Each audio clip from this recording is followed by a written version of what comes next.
బంగారం బ్యాంకులు ఇతర ప్రైవేటు సంస్థల్లో ఉన్న విడిపించి కొనబడను. కొమ్మూరి గోల్డ్ ఆంధ్ర మరియు తెలంగాణ. నమస్తే, వెల్కమ్ టు అవర్ ఛానల్. నేను పద్మిని. ప్రస్తుతంతో పాటు హిందూ జనశక్తి ప్రెసిడెంట్ లలిత్ కుమార్ గారు ఉన్నారు. మాట్లాడదాం. సార్ నమస్తే. సార్ నమస్కారం అండి. ఎలా ఉన్నారు సార్? బాగున్నాను. చాలా రోజుల తర్వాత మిమ్మల్ని కలవడం చాలా చాలా సంతోషం. ధన్యవాదాలు సార్. ఎట్లా ఉంది ఇప్పుడు మీ మైండ్ సెట్ అంతా? ఎట్లా ఉంది? How are you now? as usual అండి. You're All fine. good. All All good. You're very strong. అందులో ఎటువంటి సందేహం లేదు. అటు మెంటల్లీ ఇటు ఫిజికల్లీ ఆఫ్ కోర్స్. అయితే ఎవరినైనా తప్పు జరిగింది అనేది యథార్థవాదే, లోక విరోధి అనేది అందరికీ తెలిసినటువంటి విషయమే. ఒకవేళ యథార్థం మాట్లాడుతున్నాం అంటే ఖచ్చితంగా బోల్డ్ అంతమంది శత్రువుకి శత్రువు కూడా వాళ్ళిద్దరూ మిత్రులు అయిపోయి ఇబ్బంది పెట్టేటటువంటి పరిస్థితి ఉంటుంది. అది మీరు ఫేస్ చేస్తున్నారు. ఎట్లా తట్టుకుంటున్నారు? ఇది ప్రత్యేకంగా తట్టుకోవటానికి దీనికేం ఎక్సర్సైజ్ ఉండదండి.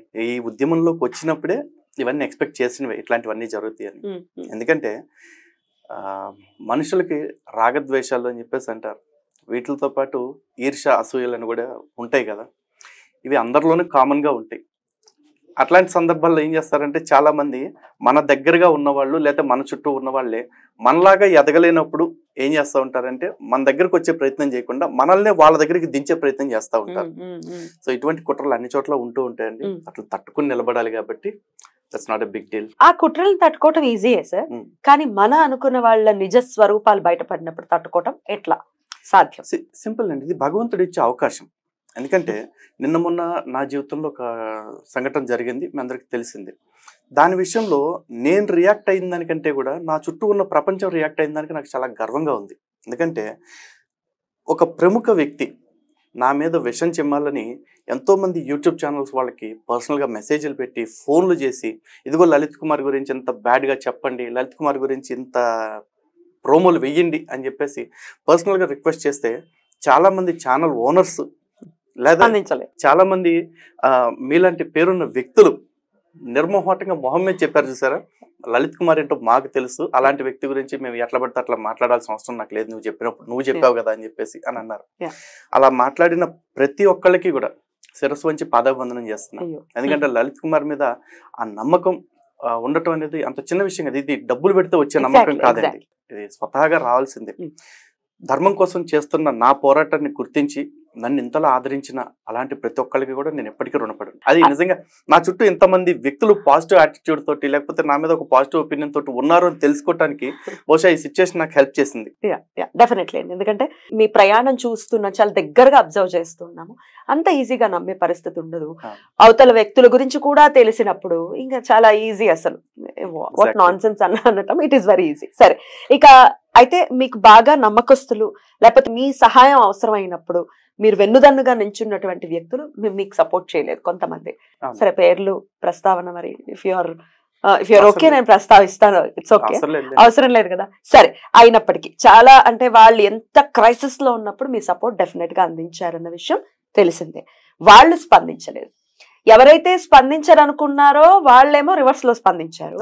ఎవరైతే స్పందిస్తారనుకున్నారో వాళ్ళు అసలు పట్టించుకోలేదు. దీన్ని ఎట్లా డైజెస్ట్ చేసుకో? ఇది యాక్చువల్లీ చాలా మందికి తెలియాల్సిన సమాధానం అండి. ఎందుకంటే నేను సహాయం చేసేటప్పుడు నాకు ఇట్లాంటి ఒక సిచ్యువేషన్ వస్తుందని కానీ లేకపోతే వాళ్ళకి సహాయం నేను చేస్తున్నాను కాబట్టి వాళ్ళు నాకు ఇంకో సందర్భంలో సహాయం చేయాలని కానీ ఎక్స్పెక్ట్ చేసి నేను వాళ్ళకి సహాయం చేయాల. నా బాధ్యత అనుకున్నాను కాబట్టి ఆ రోజున వెళ్ళాను. ఈ రోజున లలిత్ కుమార్ మీద ఒక ఇష్యూ వచ్చేప్పటికి అది నింద అవనివ్వండి, నిజం అవనివ్వండి, సెకండరీ. అది తేలటానికి ఖచ్చితంగా సమయం పడుతుంది. కానీ మావాడు అనుకున్నప్పుడు చాలా మంది వచ్చి ఇప్పుడు నిలబడ్డారు నా పక్కన ఉన్న వాళ్ళు. ఇంకొంతమంది నిలబడలేదు, నిలబడకూడదనుకున్నారో లేకపోతే నిలబడి మనకెందుకు ఆ బ్యాడ్ నేమ్ తెచ్చుకోవటం వాళ్ళు అనుకున్నారో నాకు తెలియదు. ఏ ఉద్దేశంతో అనుకున్నా కూడా వాళ్ళకు ఉండాలి. అది విశ్వాసం అనేది ఒకటి ఉంటుంది. మనుషుల్ని లేకపోతే మృగాల్ని కొంచెం తేడా చేసేది ఏంటిది అంటే ఈ కృతజ్ఞత, విశ్వాసం. ఇట్లాంటి మరి ఆ కృతజ్ఞత, విశ్వాసం లేకుండా ఎన్ని కబుర్లు చెప్పినా ఏం చేసినా అవన్నీ వేషధారణలే అవుతాయి. ఆదిశంకరాచార్యుల వారు కూడా మోహముద్గరంలో చెప్తారు కదా, జట్టులో ముండి లుంచితికేసా అని చెప్పేసి. అలా వేషాల కోసం వాళ్ళు గుండు కొట్టించుకుని లేకపోతే కాషాయం కట్టేసుకుని వేషాలు వేస్తే అది వేషమే. అది వాళ్ళకైతే ఎప్పటికైనా తెలుస్తుంది. కానీ ఆ రోజు కూడా నాకు తెలిసిన వాళ్ళ నీచ బుద్ధి ధర్మానికి చెడ్డ పేరు వాళ్ళ వల్ల రాకూడదు కాబట్టి వాళ్ళ విషయంలో నేను నిలబడ్డా. ఈ రోజు నేను తప్పు చేయకపోయినా నాకు పక్కన నిలబడకపోవటమే కాకుండా కొంతమందికి వ్యక్తిగతంగా ఫోన్లు చేసి వాళ్ళు అట్లాంటి వాళ్ళేనా అని చెప్పేసి చెప్పారట. అంత అవసరం మరి వాళ్ళకి ఏమొచ్చిందో వాళ్ళకే తెలియాలి. నాకే ఇబ్బందిగా అనిపిస్తుంది. మీరు ఎలా డైజెస్ట్ చేసుకున్నారు? ఏం లేదండి, ఇదంతా ఇప్పుడు సనాతన ధర్మాన్ని నమ్ముతున్న వాళ్ళు కర్మానుసారం ఈ సమయం ఇలా జరగాలి అని ఉంటే అది అలాగే జరుగుతుంది. మనం వద్దు అనుకున్నంత మాత్రం మారేది ఏమీ ఉండదు. సో ఏదొచ్చినా సరే ఫేస్ చేయడానికి నేను సిద్ధంగా ఉన్నాను. మరొకసారి అదే వ్యక్తికి ఏదైనా ఇబ్బంది ఫ్యూచర్ లో వస్తూనే ఉంటాయి, లైఫ్ కదా, అప్ అండ్ డౌన్స్ ఉంటూనే ఉంటాయి. ఒకవేళ ఆ వ్యక్తికి ఇబ్బంది వస్తే మీరు నుంచి ఉంటారా మళ్ళీ? ఆ వ్యక్తికే కాదండి, ఏ వ్యక్తికి సనాతన ధర్మం కోసం పనిచేసిన వాళ్ళకి ఇబ్బంది వచ్చినా నేను నిలబడతా. ఎందుకంటే ఇవన్నీ ఈ విషయంలో మీ పట్ల తర్వాత నేను విడిగా చూసుకుంటాను. సమయం దొరికినప్పుడు అట్లా అవకాశం కుదిరింది కదా అని చెప్పేసి వాడుకోవటం అట్లాంటివి మనకి చేత కాదు. ఎందుకంటే ఈ రోజు నన్ను ఇబ్బంది పెడతానికి మూల కారకుల్లో ఒక వ్యక్తి ఉన్నారు, ఒక స్త్రీ. ఆవిడకి గతంలో ఆవిడకి కొంచెం డిస్టర్బెన్సెస్ వచ్చినాయి. అయినా కూడా ఆవిడ ఒక సందర్భంలో ఒంటరిగా మిగిలినప్పుడు ఆవిడ పక్షాన్ని నేను నిలబడ్డా. ఆ ఇంటర్వ్యూస్ ఇప్పుడు కూడా యూట్యూబ్ లో మీకు ఇప్పుడు కొట్టినా కూడా వస్తాయి. ఆవిడకి సపోర్ట్ గా మళ్ళీ తర్వాత ఆవిడ ఎందుకు గొడవ పెట్టుకున్నారు, తెలియదు. నేను స్వతహాగా నేనేం చేయను, కానీ నేనున్నట్టే నా చుట్టుపక్కల ఉండే ప్రతి వ్యక్తి ఉండాలని రూల్ లేదు. కానీ నా చుట్టుపక్కల ఉండేవాళ్ళు చేసే వ్యక్తులు చేసే తప్పులన్నిటికీ కూడా నన్నే బాధ్యుని చేస్తాను అంటే నాకు నేరుగా ఎవరి మీద కమాండ్ ఉండదు. ఎందుకంటే నా దగ్గర ఎవరు జీతగాళ్ళు కాదు. ఒకరికొకరు పరస్పరం సహకరించుకుంటూ ఉంటాం. కొన్ని కార్యక్రమాలకు వాళ్ళు నాకు సహకరిస్తే, కొన్ని కార్యక్రమాలకు వాళ్ళకి నేను సహకరిస్తూ ఉంటాను. ఈ క్రమంలో వాళ్ళకంటూ వ్యక్తిగతంగా కొన్ని సంస్థలు ఉన్నాయి, వాళ్ళకంటూ ఒక కార్యాచరణ ఉంది, వాళ్ళ ప్రకారం చేసుకుంటూ వెళ్తూ ఉంటారు. కానీ నేను వాళ్ళు కలిసి తిరిగాం కాబట్టి వాళ్ళు చేసే ప్రతి పనికి లలిత్ కుమారే చేపించాడు అని వాళ్ళు ఆపాదించుకుని లలిత్ కుమార్ మీద గ్రడ్జ్ పెంచుకుంటే దానికి నా దగ్గర సమాధానం ఉండదు. అండ్ మోరోవర్ లలిత్ కుమార్ ఇప్పుడు వాళ్ళెవరితోనో కలిసి పనిచేస్తున్నాడు, వీళ్ళెవరితోనో కలిసి పనిచేస్తున్నాడు అని చెప్పేసి లలిత్ కుమార్ మీద కక్ష పెంచుకోవటం, లేకపోతే లలిత్ కుమార్ తోటి వాళ్ళెవరో కలిసి పనిచేస్తున్నారు కాబట్టి వాళ్ళ మీద మేము కక్ష పెంచుకుంటాం, ఇవన్నీ కూడా చిన్నపిల్లల ఆటలు. ఎందుకంటే వ్యక్తులు సమాజంలో బతుకుతున్నాం, మనం సంఘజీవులు అండి. ఇవాళ ఈ వ్యక్తి రేపు ఇంకో వ్యక్తి, అందరం ఏదో రోజు కలిసి పనిచేయాల్సిన వాళ్ళమే ధర్మం కోసం. మన చెప్పాలి అంటే ఇంకా పాస్టర్లు ఉన్నారు అనుకోండి, కొన్ని లక్షల మంది ఉన్నారు, వాళ్ళకి కొన్ని లక్షల కోట్ల డబ్బులు వస్తున్నాయి. ఈ ముస్లిం ప్రచారకులు ఉన్నారు, వాళ్ళు లక్షల్లో ఉన్నారు, లక్షల కోట్ల డబ్బులు వస్తున్నాయి వాళ్ళకి. వీళ్ళకి అరబ్ దేశాల నుంచి వస్తుంటే వీళ్ళకి పాశ్చాత్య దేశాల నుంచి వస్తూ ఉన్నాయి. కానీ మనకి డబ్బులు వచ్చినా మన వాళ్ళ నుంచే రావాలి, దమ్ము దొరికినా మన వాళ్ళ దగ్గర నుంచే రావాలి. మన ప్రపంచం ఎంత తిప్పి కొడితే 2 తెలుగు రాష్ట్రాల్లో గట్టిగా హిందూ నాయకుల పేర్లు చెప్పండి అంటే 50 పేర్లు చెప్తారు. హార్డ్లీ 50 పేర్లు కూడా తొందరగా అయితే రావు, 50 కూడా తొందరగా రావు. ఇక రాజకీయాల్లోకి వెళ్ళిపోయిన నాయకులు ఉంటారు, వాళ్ళు రాజకీయ నాయకుల్లాగానే మారిపోతున్నారు. రాజకీయాలతో సంబంధం లేకుండా హిందుత్వం కోసం నిలబడ్డ పేర్లు ఒక 50 మంది ఉంటారు. ఈ 50 మందిలో మనకి గొడవలు ఉంటాయి, ఘర్షణలు ఉంటాయి. అవి ఉన్నప్పుడు మనలో మనం చూసుకోవాలి. వీధుల్లోకి ఎక్కి మనం రంకెలేయాల్సిన అవసరం లేదు. కానీ అలా వేస్తున్నారు అంటే, అవకాశం దొరికిందని మన వాళ్ళని తొక్కాలని చూస్తున్నారంటే వాళ్ళు ఏ పార్టీ హిందుత్వవాదులు, అలాంటి వాళ్ళ వల్ల హిందుత్వానికి ప్రయోజనమా ప్రమాదమా అనేది హిందూ సమాజం తేల్చుకోవాల్సిన సందర్భం ఇది. ఇదే ఆన్ దిస్ నోట్ అండి, డెఫినెట్ గా హిందువుల్లో యూనిటీ అనేది ఎంత వరకు ఉంటుంది అనేది ప్రశ్నార్థకమే. ఇప్పుడు ఇద్దరు ముస్లిమ్స్ ఒకవేళ ఉన్నారు అంటే ఎంత యూనియన్ గా ఉంటారు వాళ్ళు. ఏదైనా చిన్న గొడవ ఎవరైనా హిందూ వచ్చి గొడవ చేశారంటే కాకుల్లాగా మొత్తం అసలు కాకులని ఎందుకంటే ఎక్కువ సమూహం వచ్చేస్తుంది అన్న ఉద్దేశంతో గ్యాదరింగ్ ఎక్కువ ఉంటుంది. అదే మనకి ఏదైనా హిందువులకి ఏదైనా జరిగితే ఆడ బాబా నాడైపోతాడనే సెక్షన్ ఒకటి, ఈడికి బాగా అయ్యిందనే సెక్షన్ ఒకటి, మనకంత టైం లేదనే సెక్షన్ ఒకటి, ఇట్లా రకరకాలుగా అండి. ఈ యూనిటీ ఎప్పుడొచ్చి ఇంకెప్పటికి వస్తుంది అనుకోవచ్చు హిందువుల్లో? యూనిటీ అనేది నాట్ ఎక్స్పెక్టెడ్ అండి. ఎందుకంటే మనం మెజారిటీలుగా ఉన్నామని చాలా మంది ఒక భ్రమలో ఉన్నారు. మనమే ఎక్కువ మంది ఉన్నాగా మనకేం జరగదులే అని ఒక భ్రమలో ఉంటారు. చాలా మంది పైగా ప్రచారం కూడా చేస్తూ ఉంటారు, హిందుత్వానికి నిజానికి వచ్చిన ప్రమాదం ఏం లేదు ఈ దేశంలో, కొంతమంది రాజకీయ నాయకులే పుట్టిస్తున్నారు అని చెప్పేసి మాట్లాడుతుంటారు. ఇది ఒక రకమైన డిఫరెంట్ నేరేషన్ అనమాట. అంటే హిందువులకి ఆల్ ఈజ్ వెల్ అనేది సినిమాలో డైలాగ్ ఉంది చూడండి, అందరూ కూడా కళ్ళు మూసుకుని గుండెల మీద చేసుకుని ఆల్ ఈజ్ వెల్ అనుకుంటారు. Everything is not well, in fact nothing is well. కానీ మనం ఏమనుకుంటున్నాం అంటే ఇట్లాంటి ఫేక్ నేరేటివ్స్ నమ్ముతాం. మాలాంటి వాళ్ళు హిందుత్వం ప్రమాదంలో ఉందిరా అని చెప్పేసి అంటే అల్లవా ఏదో 1-6 సంఘటనలు దృష్టిలో పెట్టుకుని ఎందుకు ఇట్లా తప్పుడు ప్రచారాలు చేస్తున్నారు అంటారు. ఓకే, ఈ రోజున హిందువుల ఇళ్ల చుట్టూ అచ్చోసిన ఆంబూతుల్లాగా కరపత్రాలను పట్టుకుని నల్లట్లు వేసుకుని సంకలో సంచేసుకుని సిగ్గుచారం లేకుండా తిరుగుతూ ప్రతి వాళ్ళని మత మార్పిడి చేయాలని చూస్తున్నారు. ఇది ఒకటే సందర్భంలో వదిలేద్దాం. కానీ ఇలాంటి ఒక సంఘటన ప్రతి ఊర్లో జరుగుతుందిగా. ఈ రోజున హిందూ ఆడబిడ్డల్ని ప్రతివాడు గద్దల్లో తన్నుకుపోవటం కోసం అని చెప్పేసి జిహాదీ గ్యాంగులు, లవ్ జిహాదీ గ్యాంగులు కాలేజీల చుట్టూ తిరుగుతున్నారు. నిన్న కూడా ఒక వీడియో చేసాం, మన కార్యాలయానికి ఒక తల్లిదండ్రి వచ్చారు. ఒక నాన్ వెజిటేరియన్ తినని కులానికి సంబంధించిన ఒక ఆడబిడ్డ 15 ఏళ్ల పిల్ల కాలేజీలో ఫస్ట్ ఇయర్లో చేరితే ఆ పిల్ల చుట్టూ ఉండే స్నేహితులందరినీ కూడా అందరితో ఫ్రెండ్లీగా ఉండే ఈ పాపని నలుగురు ఆ మతానికి సంబంధించిన ఆడపిల్లలు దగ్గరగా క్లోజ్ అయిపోయి అమ్మాయికి తన మతము లేకపోతే తన కులానికి సంబంధించిన స్నేహితులందరినీ కట్ చేపించేసి వీళ్ళ నలుగురే ప్రపంచం అనుకునేలాగా తయారు చేశారు 3 months లో. 3 months తర్వాత ఆ పిల్లకి పెట్టిన టార్చర్ ఏంటో తెలుసా? వీళ్ళు సైలెంట్గా భోజనం తెచ్చుకుని దూరంగా వెళ్ళి కూర్చోటం, ఈ అమ్మాయిని ఐసోలేట్ చేసేసి. లేదంటే క్లాస్లో అందరూ ఒక బెంచ్లో కూర్చుంటే ఈ అమ్మాయిని సపరేట్గా వదిలేయటం. ఏంటని అడిగితే ఏం లేదు, మేము నాన్ వెజ్ తినొచ్చాం, మీరు ఎట్లాగో నాన్ వెజ్ తినరు కదా, అందుకని మేము దూరంగా ఉన్నాంలే అని చెప్పేసి పాజిటివ్గా ఓకే నీకు మేము దూరంగా ఉండడానికి కారణం ఇది అంటూ చేశారు. అమ్మాయికి మైండ్ ఎట్లా డైవర్ట్ అయిపోయిందంటే అరే వీళ్ళందరితో ఇంత గొడవ పెట్టుకుంటే మనలో మనకు ఫ్రెండ్షిప్ కి తప్పేముంది, సరే అమ్మ పక్కనే కూర్చుని రండి, మీరు కూడా నాన్ వెజ్ తినండి నా పక్కనే కూర్చుని అంటాం మొదలు పెట్టాను. అదే అమ్మాయిని 2 రోజులు పోయిన తర్వాత మేము నలుగురు నాన్ వెజ్ తింటున్నాం, నువ్వు ఒక్కదాన్ని మా నలుగురు కోసం మారవా, నాన్ వెజ్ కూడా తినిపిస్తారు. అదే కదా ప్రోగ్రామ్. అదే మరి వీళ్ళు ఈ పనికిమాలినోళ్ళు చదివేదే ఫస్ట్ ఇంటర్, సెకండ్ ఇంటర్ చదువుతున్న ఒక కుర్రోడిని ఈ అమ్మాయికి పరిచయం చేసి ఒక అదే మతానికి సంబంధించిన ఈ అమ్మాయి వాడితో ప్రేమలో పడేలాగా చేశారు. వీళ్ళు బ్రోకరిజం చేస్తా ఉన్నారు. అంటే వీళ్ళు నలుగురు కూడా ఆడపిల్లలేగా, మరి ఈ నలుగురులో ఒకళ్ళని వాడు ఎందుకు లవ్ చేయలేదు, ఈ అమ్మాయిని ఎందుకు పడేశాడు అంటే వీళ్ళందరికీ ఎక్కడి నుంచో ఒక మార్గదర్శనం దొరుకుతుంది ఇలా చెయ్యి అని చెప్పేసి. ఇలాంటి వాటన్నిటికీ కూడా మనం లవ్ జిహాద్ అని పేరు పెడితే చాలా మందికి నొప్పుడుద్ది. ఏమండి ప్రతిదానికి ప్రేమకి మతానికి ఎందుకు ముడిపెడుతున్నారు అంటారు. సరే ప్రేమకి మతానికి నేను ముడిపెట్టను, కానీ నీ మత గ్రంథమే చెప్తుందిగా, ఖురాన్లోనే సూర 2 ఆయత 221లో చాలా క్లియర్గా ఉంది. ఒక అవిశ్వాసురాలైన స్త్రీ నీకు ఎంతగా నచ్చినప్పటికీ ఆమె విశ్వసించి నీ మార్గంలోకి రానంత వరకు ఆమెను వివాహ బంధంలోకి తీసుకోవద్దు. విశ్వసించిన ఒక బానిస స్త్రీ అవిశ్వాసురాలైన ఆ స్త్రీ కంటే ఎంతో గొప్పది అని చెప్పేసి చెప్తున్నాడు. నీ మత గ్రంథం నీకు చెప్తున్నప్పుడు నువ్వు ప్రేమకి మతానికి సంబంధం లేదని ఎట్లా చెప్తావు? సరే ప్రేమకి మతానికి సంబంధం లేదు, కానీ పెళ్లికి నీ మతానికి సంబంధం ఉందని నీ గ్రంథం చెప్తుంది. దీనికి లవ్ జిహాద్ అనే పేరు నీకు అడ్డమైతే, లేదు నీలాంటి మేధావులందరికీ అడ్డమైతే దీనికి లవ్ జిహాద్ అనే పేరు తీసేసి ఇంకో కొత్త పేరు నువ్వే పెట్టు, దానికన్నా ఒప్పుకుంటాం. కళ్ళ ముందు ఇది జరుగుతుంటే ఇంకా వీళ్ళు ఏమంటారు, హిందుత్వం ప్రమాదంలో లేదు. ఓకే, కళ్ళ ముందు ముత్యాలమ్మ తల్లి గుళ్ళో విగ్రహాన్ని కాలుతో తన్ని పడేశాడు, వాడు ఏ మతస్థుడు? ముస్లిం మతస్థుడు. వాడు ఎందుకు కొట్టాడు అనేది పోలీసులే చెప్పారు. వాడు ఎవడో ముస్లిం దావా ప్రచారకుడు ఒకటి చెప్పే ప్రసంగాలు విని ఉన్మాదంతో వాడు అట్లా చేశాడు.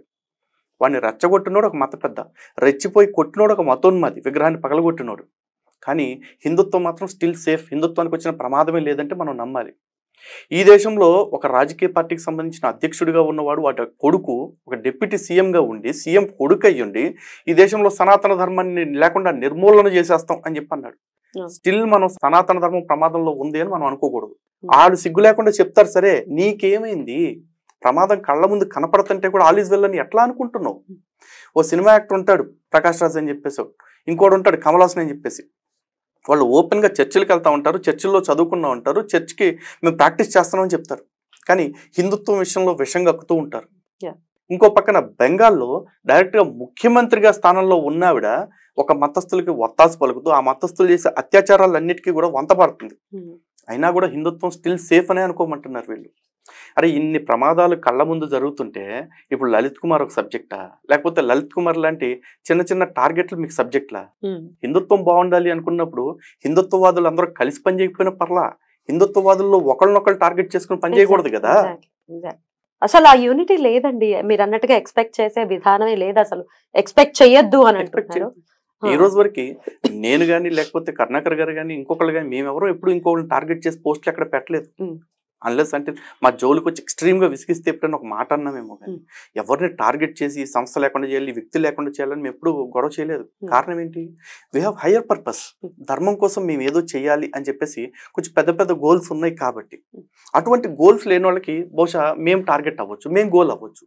Let them fight for us. Right. అయితే లలిత్ గారు, మీ దగ్గరకు వస్తే న్యాయం జరుగుతుంది అని నమ్మే వాళ్ళ సంఖ్య ఖచ్చితంగా ఉంది. అందువల్లనే ఈ బాధితులు ఎవరైతే ఉన్నారో, ఈ రాళ్ల బాధితులు ఎవరైతే ఉన్నారో మీ దగ్గరికి రావడం జరిగింది. మాకు ఎంతో కొంత మీరు సహాయం చెయ్యాలి అని అడగడం జరిగింది.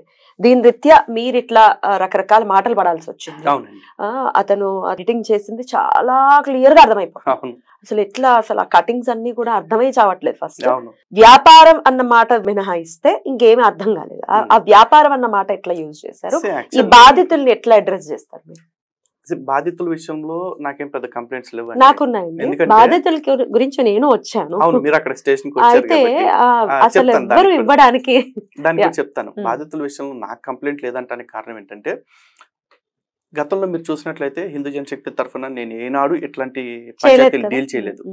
ఫస్ట్ టైం వీళ్ళు ఇట్లాంటివి ఎప్పుడు రాలేదు. ఎప్పుడు కూడా మేము లవ్ జిహాద్ కానీ లేకపోతే మా వాళ్ళు చర్చిలో ఇబ్బంది పెట్టారు ఇట్లాంటివి వస్తాయి కానీ ఇట్లాంటివి ఎప్పుడు రావు. ఇది వచ్చినప్పుడు మాకు డీల్ చేయటం కొత్త కాబట్టి సరే అయితే మేము వాటితో మాట్లాడతాం, మీకు న్యాయం చేస్తామని చెప్పేసి చెప్పాం. కానీ ఇక్కడ మేము మిస్ అయిన లాజిక్ ఏంటంటే వీళ్ళు వచ్చిన వాళ్ళు మాకు డబ్బులు పోగొట్టుకున్నాం అనే బాధతో వచ్చి ఎండ్ ఆఫ్ ది డే వాళ్ళ డబ్బులు పోగొట్టుకున్నాం అనే బాధతో వచ్చిన వాళ్ళు ఎక్స్పెక్ట్ చేసిన డబ్బులు వాళ్ళ చేతికి వచ్చేస్తే వాళ్ళు పక్కకి వెళ్ళిపోతారు కదా అన్న ఒక యాంగిల్ మేము మిస్ అయ్యాం. అరే నిజంగానే పేద కుటుంబం నుంచి వచ్చారు, మధ్యతరగతి నుంచి వచ్చారు, వీళ్ళు ఇబ్బంది పడుతున్నారు కదా, సో వీళ్ళకి ఏదో చెయ్యాలి అని చెప్పేసి అనుకున్నాం. మీకు ఆ టెక్స్ట్ మెసేజెస్ కూడా చూపించాయి కదా, మీరు బాధితులకు న్యాయం చేయండి, బాధితులకు న్యాయం చేయండి, ఇదే మాట్లాడాం. అయితే ఈ సీక్వెన్స్ లో వాడేం చేశాడు అవతలోడు అంటే తెలివిగా బాధితులకు కొంత ఇచ్చి సెటిల్మెంట్ చేసాడు. సో వాళ్ళ మధ్యలో కొంతమంది డ్రాప్ అయిపోవడం జరిగింది. సో జరిగింది. సో ఇక్కడ మాకు ఇది ఒక ఎక్స్పీరియన్స్ అండి. నెక్స్ట్ టైం బాధితులు వచ్చినప్పుడు ఎవరన్నా వాళ్ళ దగ్గర నుంచి స్టార్టింగ్ నుంచి ఎటువంటి ప్రికాషన్స్ తీసుకోవాలి ఇట్లాంటివన్నీ కూడా మాకు తెలుస్తా ఉంటాయి. పాయింట్ అది ఇంకోటి అది అడిగారు అదే వ్యాపారం. ఇప్పుడు ఫ్లోలో వచ్చినప్పుడు ఎట్లా వస్తుందంటే అండి ఏదైనా బాగా విసుగు వచ్చిన మూడ్లో ఎలవై నా సావు నేను చస్తాను నువ్వు అని చెప్పేసి అంటాం. నా సావు నేను చస్తానంటే చచ్చిపోతామని కాదు కదా, నా పని నేను చేసుకుంటానని చెప్పేసి బాబు నువ్వు బాధితులకు చేసేది అయితే న్యాయం చేస్తా ఉన్నావు, ఆ బాధితులకు న్యాయం చేసేసి ఇక వాళ్ళు నీ జోలికి రారు, మేము మీ జోలికి రావు, నువ్వు ఎవరి జోలికి పోవాల్సిన అవసరం, నీ వ్యాపారం నీది, మా వ్యాపారం అది. ఎందుకంటే వాడు వ్యాపారస్తుడు, మేము వ్యాపారస్తులం కాదు. కానీ నీ వ్యాపారం నీది అన్నప్పుడు నీ వ్యాపారం నీది, మా ఛానల్ మాది అట్లా అనం కదా, ఫ్లోలో వచ్చేస్తుంది. ఆ ఫ్లోలో వచ్చిన మాటను పట్టుకుని వ్యాపారం అన్నావు కదా అని పట్టుకుని కూర్చుంటాను. విసుక్కోండి, నాకేం నష్టం లేదు. ఎందుకంటే నేను నమ్మి పనిచేస్తుంది హిందువుల్ని, ఆ హిందువులు అందరూ నాకు సపోర్ట్గా ఉన్నారు. నాకు మొన్నటి సంఘటనతో నాకు ఎంత కాన్ఫిడెన్స్ వచ్చిందంటే లలిత్ కుమార్ అనే వ్యక్తిని ఎంతమంది హిందువులు నమ్ముతున్నారు అనేది అర్థమైంది. ఈ దెబ్బతోటి లలిత్ కుమార్ భుజాల మీద ఉన్న బాధ్యత అప్పుడు దాకా టన్ను బరువు ఉంటే 100 టన్నుల బరువు అయింది. ఇప్పుడు అంత భారంగా ఫీల్ అవుతున్నాను నేను, ఎందుకంటే అంత బాధ్యతగా తీసుకోవాలి దాన్ని. ఇంతమంది నన్ను నమ్ముతున్నప్పుడు ఇంకెంత జాగ్రత్తగా ఉండాలి. కోర్స్ ఉంటా కూడా, ఇప్పటిదాకా ఉన్నాను. ఎందుకంటే 9 years నుంచి ఉన్న ఉద్యమంలో నాకు ఏ రోజు చిన్న మచ్చలేదు, ఒక్క చిన్న మచ్చ కూడా లేదు ఏ రోజు. అంటే పలానా డిబేట్లో నువ్వు కాంప్రమైజ్ అయ్యావు, లేకపోతే పలానా కేసు విషయంలో నువ్వు కాంప్రమైజ్ అయ్యావు అని చెప్పేసి. ఇప్పటికీ దగ్గర ఒక 20 పైన కేసులు వేసాం, అన్ని హై ప్రొఫైల్ కేసులు, గవర్నమెంట్లకు వ్యతిరేకంగా వేసిన కేసులు. ఏ ఒక్క కేసు అయినా సరే ఇదిగో లలిత్ కుమార్ విత్డ్రా చేసుకున్నాడు అనే కేసు ఒకటి ఉందేమో చూపించండి. గెలవటం ఓడిపోవటం జరుగుతూ ఉంటాయి కేసెస్లో బేస్డ్ అపాన్ ద లీగాలిటీస్. కానీ ఒక్క కేసు అన్నా లలిత్ కుమార్ వెనక్కి తీసుకున్నాడు అని, లేదు ఏదన్నా ఒక ఫైట్ లో లలిత్ కుమార్ వెనక్కి తగ్గాడు అనేది ఒకటి ఏదన్నా ఉందేమో ఎవరినన్నా వేలెత్తి చూపించమనండి. ఏమీ లేదు. సో ఇది ఒకటి ఇట్లాంటిది జరిగింది. ఇందులో నాకు అంటే లైఫ్లో నేను ఒకటి నమ్ముతానండి, లైఫ్లో గెలవటం ఓడిపోవటం అనేది రెండు ఉండవు. ఏదో గెలవటం లేదా నేర్చుకోవటం రెండే ఉంటాయి. ఓడిపోవటం అనేది ఎప్పుడు ఉంటుంది అంటే ఎప్పుడైతే మనం ప్రయత్నించడం మానేస్తామో అప్పుడు ఓడిపోయినట్టు. సో నా దృష్టిలో నేను ఎప్పుడు ఓడిపోవటం అనేది నాకు ఉండదు. మొన్నటి సంఘటనలో నేను ఓడిపోలా, నేర్చుకున్నాను కొత్తది, ఏం చేయకూడదు, ఏదైనా చేసేటప్పుడు ఎలా చేయకూడదు అనేది. దట్స్ ఇట్, అంతే. అరెస్ట్ చేశారు, మీరు జైలుకి వెళ్ళారు, ఇవి కూడా పబ్లిష్ చేయడం జరిగింది అవతల పక్కన. అదే వాట్ ఇస్ అరెస్ట్ అండి? అరెస్ట్ అనేది ఉంటే కనుక ఖచ్చితంగా రిమాండ్ నోట్ అనేది ఉంటుందండి. రిమాండ్ నోట్ వేయాలి ఎవరైనా సరే. మరి అదేం లేదు కదా ఇక్కడ. పోలీసులు పిలవటం అంటారా, ఇట్స్ అ ఫార్మాలిటీ. వాళ్ళు కేసు ఫైల్ చేశారు, based on the first information report వాళ్ళు నన్ను ఎంక్వైరీకి పిలిచారు. పిలిచినప్పుడు మా దగ్గర ఉన్న ఎవిడెన్సెస్ మొత్తం మీకు ఇందాక ఏవైతే చూపించానో అవన్నీ వాళ్ళకి పోలీస్ డిపార్ట్మెంట్ వాళ్ళకి ఇవ్వడం జరిగింది. డిపార్ట్మెంట్ వాళ్ళ దగ్గర నుంచి 35B నోటీస్ ఉంటుంది కదా, 41 CRPC నోటీస్ అంటారు కదా, ఆ నోటీస్ తీసుకున్నాం. That means station by. మిగతా ఏదున్నా కూడా వాళ్ళు ఛార్జ్ షీట్ వేస్తారు, కోర్టు త్రూ ప్రొసీడింగ్స్ ఉంటాయి, కోర్టులో చూసుకుంటాం. ఇప్పుడు ప్రస్తుతానికి ఇంకా నెక్స్ట్ ఏది ఉన్నా కూడా కోర్టులో చూసుకోవాల్సి, కోర్టులోనే. కాకపోతే ఇక్కడ జనాలకు అర్థం కావాల్సింది ఏంటంటే కేసు ఇమ్మీడియట్ గా ఇప్పుడు జరిగినప్పుడు ఏదైతే ప్రచారం జరుగుద్దో, కేసు రేపు కోర్టులో కొట్టేసిన తర్వాత అదిగో లలిత్ కుమార్ నిర్దోషిగా ప్రూవ్ అయ్యాడంట, కొట్టేశారంట, ఇదంతా ప్రచారం అవ్వదు. ఎందుకంటే లలిత్ కుమార్ అదే లలిత్ కుమార్ అరెస్ట్ అయ్యాడు అనగానే క్రైస్తవులకు పండగ, ముస్లింలకు పండగ, నాస్తికులకు పండగ, కమ్మీలకు పండగ, సూడో హిందువులకు పండగ, హిందుత్వవాదులుగా ఉంటున్న కొంతమంది దొంగలకి పండగ. సో ఇంతమంది పండగ చేసుకునే బ్యాచ్ ఉన్నప్పుడు వాళ్ళు ఫ్రీ పబ్లిసిటీ చేశారు. నాకు నాట్ ఎ బిగ్ డీల్. లేదు లేదు లేదు, నిజం మాట్లాడే వాళ్ళు ఉన్నారు. మీ డెఫినెట్ గా నిజం మాట్లాడే వాళ్ళు ఉన్నారు కాబట్టే ఆ రోజున ఒక అబద్ధాన్ని ప్రచారం చేయడానికి ఒక్కొక్క ఛానల్ కి 20,000 25,000 రూపాయలు ఇస్తామంటే కూడా మై ఫుట్ నీ డబ్బులు మాకు అవసరం లేదని చెప్పారు. అలాంటి మీ అందరికీ కూడా నిజంగా నమస్కారం చెప్పాలి. అయ్యో అడటాలి సార్. రైట్ సార్, ఎటకేలకు అదొక అంశం అంతే, అది మచ్చ అనేది అస్సలు కానే కాదు, జస్ట్ ఒక ఇన్సిడెంట్ అంతే. రైట్ సార్, ఇవాళ ప్రత్యేకించి ఆ రోజు మనం కలిసినప్పుడు కూడా నేను మీతో మాట్లాడటం జరిగింది, ఒక పాస్టర్ గురించి మాట్లాడాల్సిన సందర్భం ఉంది అని. ఒక ఇంటర్వ్యూలో చాలా నీచంగా ఈశ్వరుడు గురించి మాట్లాడినటువంటి వైనం, జస్ట్ పబ్లిసిటీ రావాలి అన్న నెపంతో. డెఫినెట్లీ ఎవరైతే ఆయన అపోజ్ చేస్తున్నారో ఆయన చెప్తున్నాడట, నేను శివమహాపురాణం పుస్తకాలను పంపిస్తాను, చదవండి ఒక్కసారి అని అంటున్నారు. ఇక అది జనాలకు అర్థం కావడం కోసం ఈ మాట చెప్పాల్సి వస్తుంది. శివ అంగం కట్ అయిపోయి కిందకు వస్తేనే లింగం రూపంలోకి ఆవిర్భవించింది అంటూ ప్రస్తావన. మీరు అసలు శివపురాణం చదివారా అని మిడిమిడి జ్ఞానంతో మాట్లాడేటటువంటి ఈ పాస్టర్ మాటల్ని ఎట్లా చూడొచ్చు, ఎట్లా అర్థం చేసుకోవచ్చు? పురాణం యొక్క క్షణం లేకపోతే పురాణం యొక్క తత్వం అర్థం కాని గాడిదకి ఏం తెలుసు, గంధపు చెక్కల వాసన అంటారు కదా, అలాంటి గాడిదలు పురాణాల గురించి అంతే మాట్లాడతాయి. ఇలా మాట్లాడే వాళ్ళు బైబిల్లోనే యెహోవా అని ఒక దేవుడు ఉన్నాడు. ఆ దేవుడు స్వయంగా చెప్పుకుంటాడు, జీసస్ తండ్రి యెహోవా అని చెప్పేసి చెప్పుకుంటాడు. జీసస్ చెప్పుకుంటాడు. యెహోవా ఎప్పుడు కూడా వచ్చేసి ఇదిగో ఇతను నా కొడుకు అని చెప్పి ఎక్కడ చెప్పుకున్నట్లుగా బైబిల్లో ఎక్కడ కాదు కాబట్టి యెహోవా కొడుకు యేసు అని యూదులు కూడా నమ్మలేదు కాబట్టే యేసుని మేకులు కొట్టారు. యూదులు యేసుని మేకులు కొట్టిన సందర్భం మాత్రం మనకు గుర్తుంది. కానీ అంతకు ముందే యూదులు యేసుని రాళ్లతో కొట్టాలని చూశారు. యేసు తప్పించుకుని పారిపోయాడు కూడా. కావాలంటే యోహాను సువార్త 8వ అధ్యాయంలో చాలా క్లియర్ గా చూడొచ్చు, మనకి 50వ వచనం నుంచి చూసుకుంటే గనక యేసు దాక్కుని పారిపోతాడు వాళ్ళందరి దగ్గర నుంచి. పెద్ద మగోడు కదా, మరి ధైర్యవంతుడు కదా, మరి అట్లా ఎందుకు పారిపోయాడు అది చెప్తాడా పాస్టర్? చెప్పడం. అలాగే ఈ యెహోవాకి 2 భార్యలు ఉంటారు, ఓహోలా ఓహోలిబా అని చెప్పేసి. ఈ ఓహోలా ఓహోలిబాల గురించి యెహెజ్కేలు గ్రంథంలో ఎంత దారుణంగా ఉంటుందంటే యెహోవానే స్వయంగా చెప్పుకుంటాడు అనమాట. వీళ్ళిద్దరికి యవ్వన కాలం ముందు నాకు ఇచ్చి వివాహం జరిపించారు. ఆ ఇద్దరు కూడా ఈ తమ యవ్వన కాలంలో చాలా గాలి తిరుగుళ్ళు తిరిగేశారు. అంటే మీరు బహుశా గత్యంతరం లేక మీ ముందు చెప్తున్నా, అన్యదా భావించద్దండి. ఎలాంటి బూతులు ఉంటాయి అంటే, వీళ్ళు తమ యవ్వన కాలం ముందు ఐగుప్తులో తమ చన్నులు నలిపించుకొనిరి, వాళ్ళు గాడిద వంటి పురుషాంగము గలవారితోనూ గుర్రం వంటి స్కల్లము కల విటుకాండ్రతో సుఖించిరి అని చెప్పేసి బైబిల్లో ఉంటుంది. యెహోవా పెళ్ళాలు ఏమన్నంటే వాళ్ళిద్దరూ పెళ్ళాలంటే నిజమైన పెళ్ళాలు కాదు, అవి 2 ఊర్లు అంటారు. అవి ఊర్లా బోర్లా మాకు సంబంధం లే, కానీ అందులో యెహోవా పెళ్ళాలనే రాశారుగా. మరి ఊర్లతో ఎట్లా సంభోగం జరుగుతుంది? అది ఏం లేదండి, బైబిల్ దేవుడి యొక్క పైత్యం, బైబిల్ రాసిన వాళ్ళ పైత్యం. వాళ్ళు విగ్రహారాధన ఆ ఊర్లో జరుగుతుంది కాబట్టి ఊరంతా చెడిపోయినట్టు. చెడిపోయారు అని చెప్పాలంటే గాడిద వంటి పురుషాంగాలు, గుర్రం వంటి స్కలనాలు, చన్నులు నల్పించుకున్నారు, ఎట్లాంటి దిక్మల్ భాష అంతా వాడాలా? మరి బైబిల్లో ఇదంతా సొదంది. మరి దేవుడు పెళ్ళాలే గాలి తిరుగుళ్ళు తిరిగారు. మరి దాని గురించి ఎవడన్నా మాట్లాడతారా? చెప్పరు. హిందూ పురాణాల గురించి వచ్చేపాటికి ఇలా జరిగిందట అలా జరిగిందట అని చెప్పేసి అంటారు. నిజానికి సనాతన గ్రంథాల్లో ఈ పురాణాల రూపంలో చెప్పబడింది ఏంటి? నిజంగా పురాణాల గురించి ఆలోచిస్తే వేదా ప్రతిష్ఠిత సర్వేషు పురాణం అని చెప్పేసి మొత్తం క్లియర్గా చెప్తారు. అంటే వేదాలలో ఏదైతే వాల్యూస్ చెప్పబడ్డాయో ఆ విలువల్ని సామాన్యుడికి అర్థమయ్యేలాగా చెప్పటం కోసం పురాణాలని వాడారు, కథారూపంలో చెప్పటం జరిగింది. దీన్ని అర్థవాదము అంటారు. లేకపోతే ఈ పురాణాల్ని వేదోపబ్రహ్మణాలు అంటారు. అంటే వేదాన్ని అర్థం చేసుకోవటం కోసం చెప్పబడ్డ కథల రూపంలో చెప్పబడ్డవి అన్నట్టుగా చెప్తారు. ఇక్కడ ఈ పురాణాల విషయంలో తీసుకున్నట్లయితే గనక అర్థవాదం అని చెప్పాను కదా, అర్థవాదం అనగా చాలా మంది అర్థం అనగానే మీనింగో లేకపోతే డబ్బు అనుకుంటారు. కాదండి, అంటే దేనికోసం చెప్తున్నాము అనే దాన్ని తీసుకోవటం. ఇప్పుడు మీరు పురుషార్థం అంటారు, లేకపోతే ధనార్థము, ప్రయోజనార్థం అంటారు. ప్రయోజనం కోసము, ధనార్థం అంటే ధనం కోసము, అలాగే అర్థవాదము అంటే ఎందుకోసం చెప్తున్నారు అనేది అర్థం చేసుకోవటం ఇంపార్టెంట్. ఈ రోజున ఈ మాట చెప్పంగానే చాలా మంది అంటారు, అంటే మీ దేవుళ్ళు మీ కథలన్నీ కల్పితాలా అని చెప్పేసి అంటారు. అఫ్ కోర్స్ కొన్ని కథలు కల్పితాలు, కొన్ని వాస్తవాలు. ఆ కల్పిత కథలు ఎందుకు చెప్పాల్సి వచ్చాయి అంటే జనులందరికీ, సామాన్యులందరికీ కూడా పౌరాణిక విశేషాలు లేదా వేదం యొక్క విలువలు, ఉపనిషత్ విలువలు ఇవి అర్థమయ్యేలాగా చెప్పడం కోసం. ఈ రోజున పంచతంత్ర కథలు అని చెప్పేసి చెప్తారు.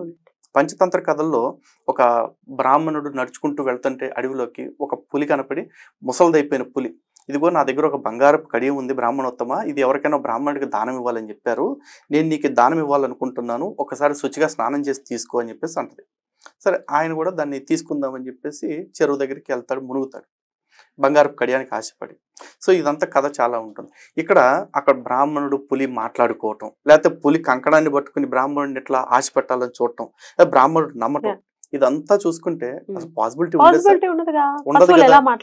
కానీ ఎంతవరకు తీసుకోవాలి అంటే దీని ద్వారా ఎవరినైనా సరే దుర్మార్గులు ఆశ పెట్టినా సరే వాళ్ళని నమ్మొద్దు, ఇట్లాంటివి మాత్రం అర్థం చేసుకోవాలి. నీతిని మాత్రం తీసుకోవాలి. అలా కాకుండా మీరు చెప్పే కథే అబద్ధం అంటే ఎట్లా కుదురుద్ది? కథ అబద్ధం కావచ్చు, కథ ఎందుకు చెప్పారు అది తీసుకోండి, అంతే కదా. ఇప్పుడు అక్కడ పులి అనేది ఉంది నిజం, బ్రాహ్మణుడు అనేవాడు ఉన్నాడు నిజం, వాళ్ళిద్దరి మధ్య జరిగిన సందర్భమే కల్పితం. అక్కడ ఆ కల్పితం ఎందుకు చెప్పారు ఎసెన్స్. సో ఇక్కడ లింగ పురాణం విషయంలో కావచ్చు, లేకపోతే శివపురాణం విషయంలో కావచ్చు, ఇంకో కథల విషయంలో కావచ్చు, దీని వెనకాల చాలా పారమార్థిక తత్వాలు ఉన్నాయండి. ఈ రోజున శివలింగము అనగానే వీళ్ళు ఏమనుకుంటారు, పురుషాంగం అని చెప్పేసి అంటారు. నిజంగా శివలింగం అంటే పురుషాంగం అని ఎక్కడ చెప్పబడలేదండి. మీరు కావాలంటే లింగ పురాణం 1వ అధ్యాయం 2వ అధ్యాయంలోనే చూసుకోండి. లింగము అనగా ఈ విశ్వం యొక్క ఆకారము అంతే. మీరు కావాలి అనుకుంటే ఇప్పుడు ఎవరైనా సరే కూడా వీడియో చూసేవాళ్ళు కూడా గూగుల్ చేసి చూడండి, షేప్ ఆఫ్ యూనివర్స్ అని చెప్పేసి కొట్టి చూడండి. ఆ యూనివర్స్ షేప్ ఒక అండాకారంలోనే వస్తుంది. అంటే శివలింగము అంటే మొత్తం ఏంటి, ఈ విశ్వానికి ప్రతీకగా పూజించమని చెప్పేసి చెప్తున్నారు. ఎవరైనా ఇప్పుడు గూగుల్ అనేది ఓపెన్ సోర్సేగా, గూగుల్లోనే చూసుకోండి. అయితే ఆ లింగాన్ని నిలబెట్టడం ఇట్లా అండాకారంలో ఉంటే కోడిగుడ్డని స్ట్రైట్ గా నిలబెట్టడం అవుతుందా మనకి? అవ్వదు. కాబట్టి దాన్ని నిలబెట్టడం కోసం అని చెప్పేసి పానవట్టం పెట్టారు. ఈ పానవట్టాన్ని అమ్మవారు అని చెప్పేసి అంటున్నారు. కారణం ఎందుకు చెప్తున్నారంటే ఈ సృష్టిలో ఎవరైనా సరే, ఏ పరమాత్ముడైనా మనిషి అయినా ఎవరైనా సరే పూర్ణుడు ఎప్పుడవుతాడు అంటే పక్కన స్త్రీ ఉన్నప్పుడే. అందుకే స్త్రీని శక్తిగా పోల్చారు.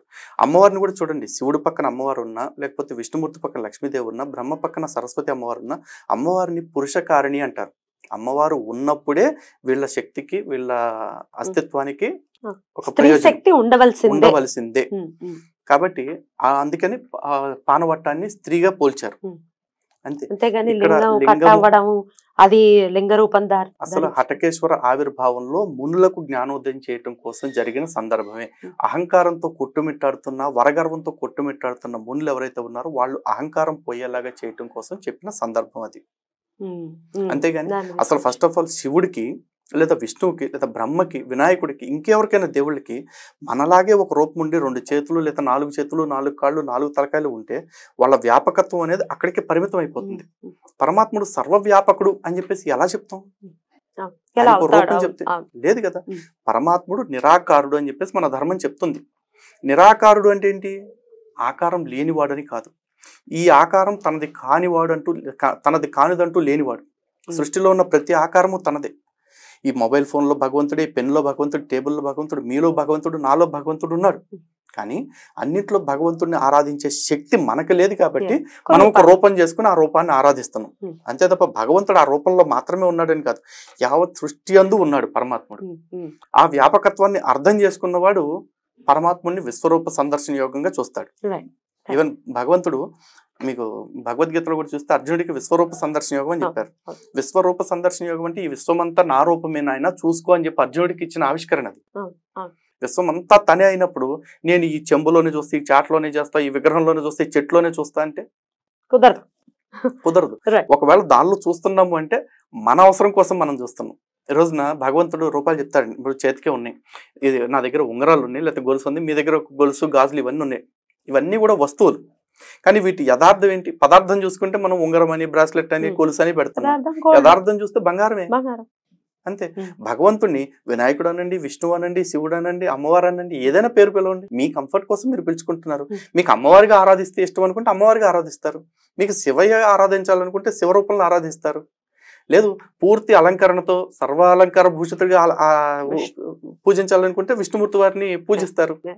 దాని అర్థం పరమాత్ముడు అన్ని రూపాల్లో ఉన్నాడని, అంతమంది ఉన్నారని కాదు, పరమాత్ముడు అన్ని రూపాల్లో మనకు దర్శనం ఇస్తున్నాడని.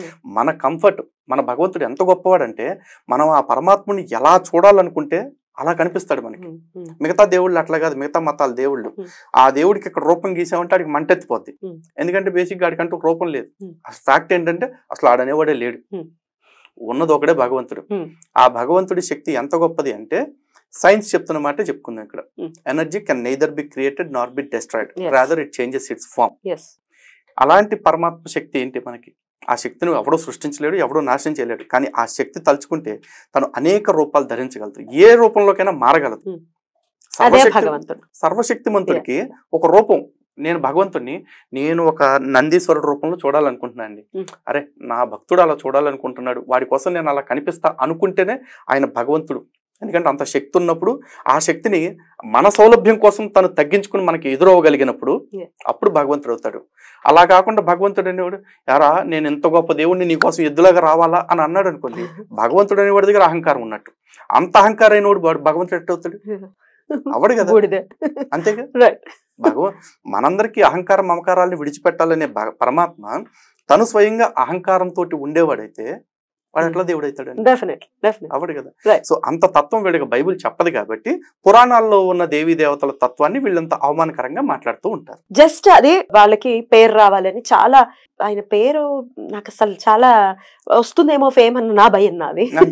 కానీ ఫేమ్ కోసమే 100% ఫేమ్ కోసం. అందుకే తనని నేను ఇంటర్వ్యూ చేసిన, వీడియో వేయలేదు. ఎందుకంటే తనకు ఫేమ్ కోసమే చేశాడు.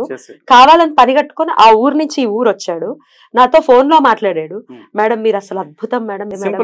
వాడికి ఫేమే కావాలి, మన రెడ్ టీవీ వేదికగానే ఇక్కడ 2 చైర్లు వేసేయండి. ఎగ్జాక్ట్లీ అండి, మొత్తుకున్నాను. ఈ సందర్భంగా కూడా అడుగుతున్నా, ఒక్కసారి రండి మీ ఊరు వదిలి ఒక్కసారి లలిత్ కుమార్ గారు పక్కన కూర్చునే ప్రయత్నం చేయండి అని అడిగితే నేను రాను అని అంటున్నారు. అంత భయం దేనికి మీకు? అసలు ఎందుకు భయపడుతున్నారు?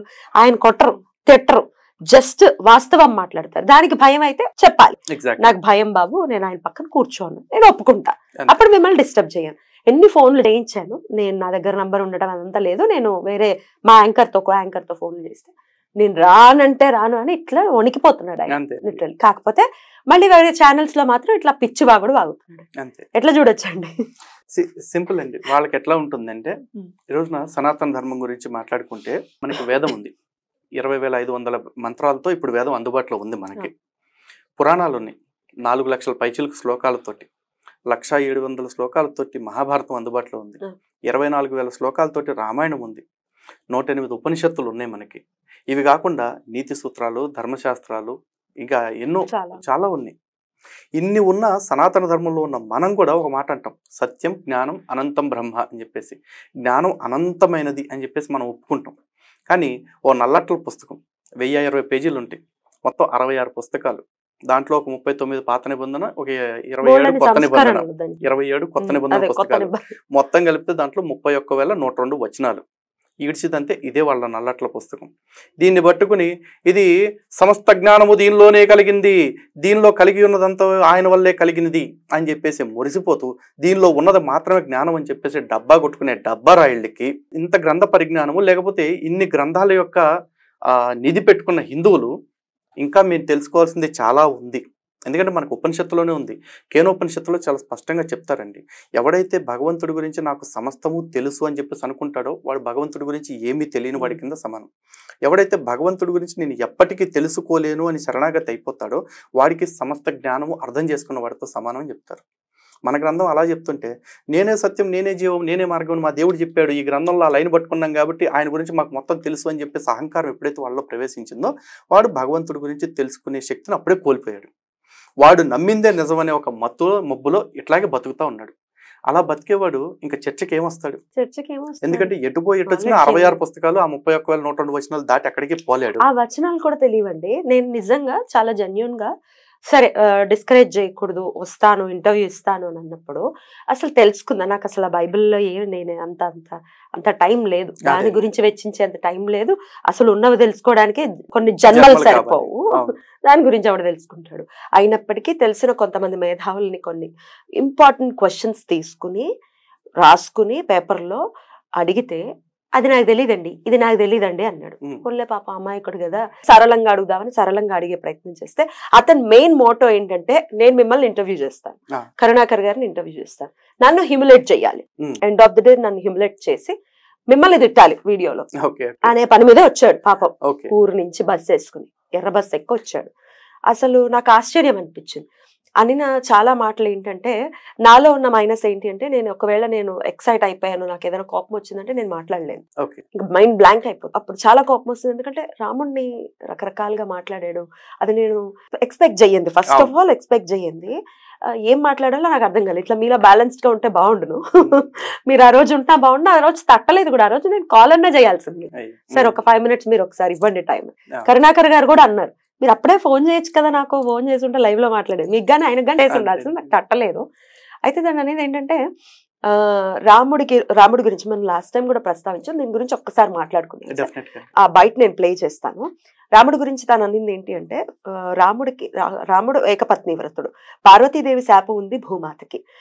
రాజు అయిన తర్వాత రాజుకి మరి భూమి భార్య అవుతుంది కాబట్టి అదంతా మనకు ఆ వృత్తాంతం అంతా తెలుసు కదా. సో అందుకని సీతమ్మ తల్లిని వదిలేయడం జరిగింది, అడవుల్లో వదిలేయడం జరిగింది. ఈ వృత్తాంతం అంతా చెప్పాను అనమాట. ఎట్లా జరిగింది ఏంటి అని అడుగుతుంటే చెప్పాను. ఇది మీకు తెలియదేమో అని ఇదంతా చెప్తే, అసలు రాముడు వదిలేశాడా సీతమ్మ తల్లిని? కడుపుతో ఉన్న ఆవిడని వదిలేశాడు. అసలు భూమి గ్రహము, ఆడది కాదు, ఆవిడ ఎట్లా వైఫ్ అయిపోతుంది అని ఒకసారి, భూమి ఎట్లా వైఫ్ అయిపోతుందని ఒకసారి, భూమిలో నుంచి సీత ఎలా వచ్చిందని ఒకసారి, ఇట్లా పిచ్చి వాగుడంతా వాగి మైండ్ అంతా చాలా డిస్టర్బ్ చేశాడు. ఎట్లా చూడొచ్చు సార్ ఈ మాటలు? ఎట్లా చూడొచ్చు అంటే వాడి వెరితనాన్ని. ఎందుకంటే భూమిలోంచి సీతమ్మ ఎట్లా వచ్చింది అన్నాడు. ఎట్లా వచ్చిందంటే బైబుల్ ఆది కాండంలోనే నేల మట్టి నుంచి దేవుడు మనుషుల్ని నిర్మించాడు అని చెప్పేసి ఉంది. మనిషి నుంచి మట్టి నుంచి మనిషిని తయారు చేశాడు అని చెప్పి ఉంది. మరి మట్టి నుంచి మనిషిని మగవాడిని తయారు చేయగలిగిన యెహోవా స్త్రీని తయారు చేయడానికి మాత్రం మళ్ళీ ఆ మట్టిని వాడకుండా మనిషి పక్కటంకుని ఎందుకు ఇరగొట్టుకుని చేసుకున్నాడు? ఆదాం పక్కటంకుని ఇరగిపి ఆదాంని ఎందుకు తయారు చేయాల్సి వచ్చింది? చెప్పండి, అదేంటి తెలియదు మాకు. ఆది కాండం బైబుల్లో సృష్టి క్రమం చెప్తారండి. సృష్టి క్రమంలో 6వ రోజున మనిషిని తయారు చేసేటప్పుడు యెహోవా దేవుడు నేల మట్టి నుంచి మనిషిని తయారు చేసి మగవాడి బొమ్మని వాడి ముక్కులో ఊపిరుతాడు. దాంతో అప్పటి నుంచి మనిషికి జీవవాయువు అందుతూ ఉంటుంది. తర్వాత ఒక స్త్రీ వీడికి తోడుగా ఉంటే బాగుంటుందని భావించిన యెహోవా ఆ మనిషికి మత్తుని కలగజేసి ఆ మనిషి యొక్క పక్కటెముకని తీసి, ఎడం పక్కటెముకని తీసి ఒక స్త్రీని తయారు చేస్తాడు. ఆదం నుంచి తయారైంది కాబట్టి ఆమెకి అవ్వ అని పేరు పెడతాడు, హవ్వ అని చెప్పేసి. అదే అడుగుతున్నా, ఇప్పుడు మట్టి నుంచి మనిషిని తయారు చేయగలిగాడు, మరి స్త్రీని తయారు చేయడానికి అదే మట్టి నుంచి తయారు చేయకుండా మనిషి పక్కటెముకని ఎరగొడితే తప్ప ఎందుకు తయారు చేయలేని స్థితికి వచ్చాడు దేవుడు? మనం అడిగామా?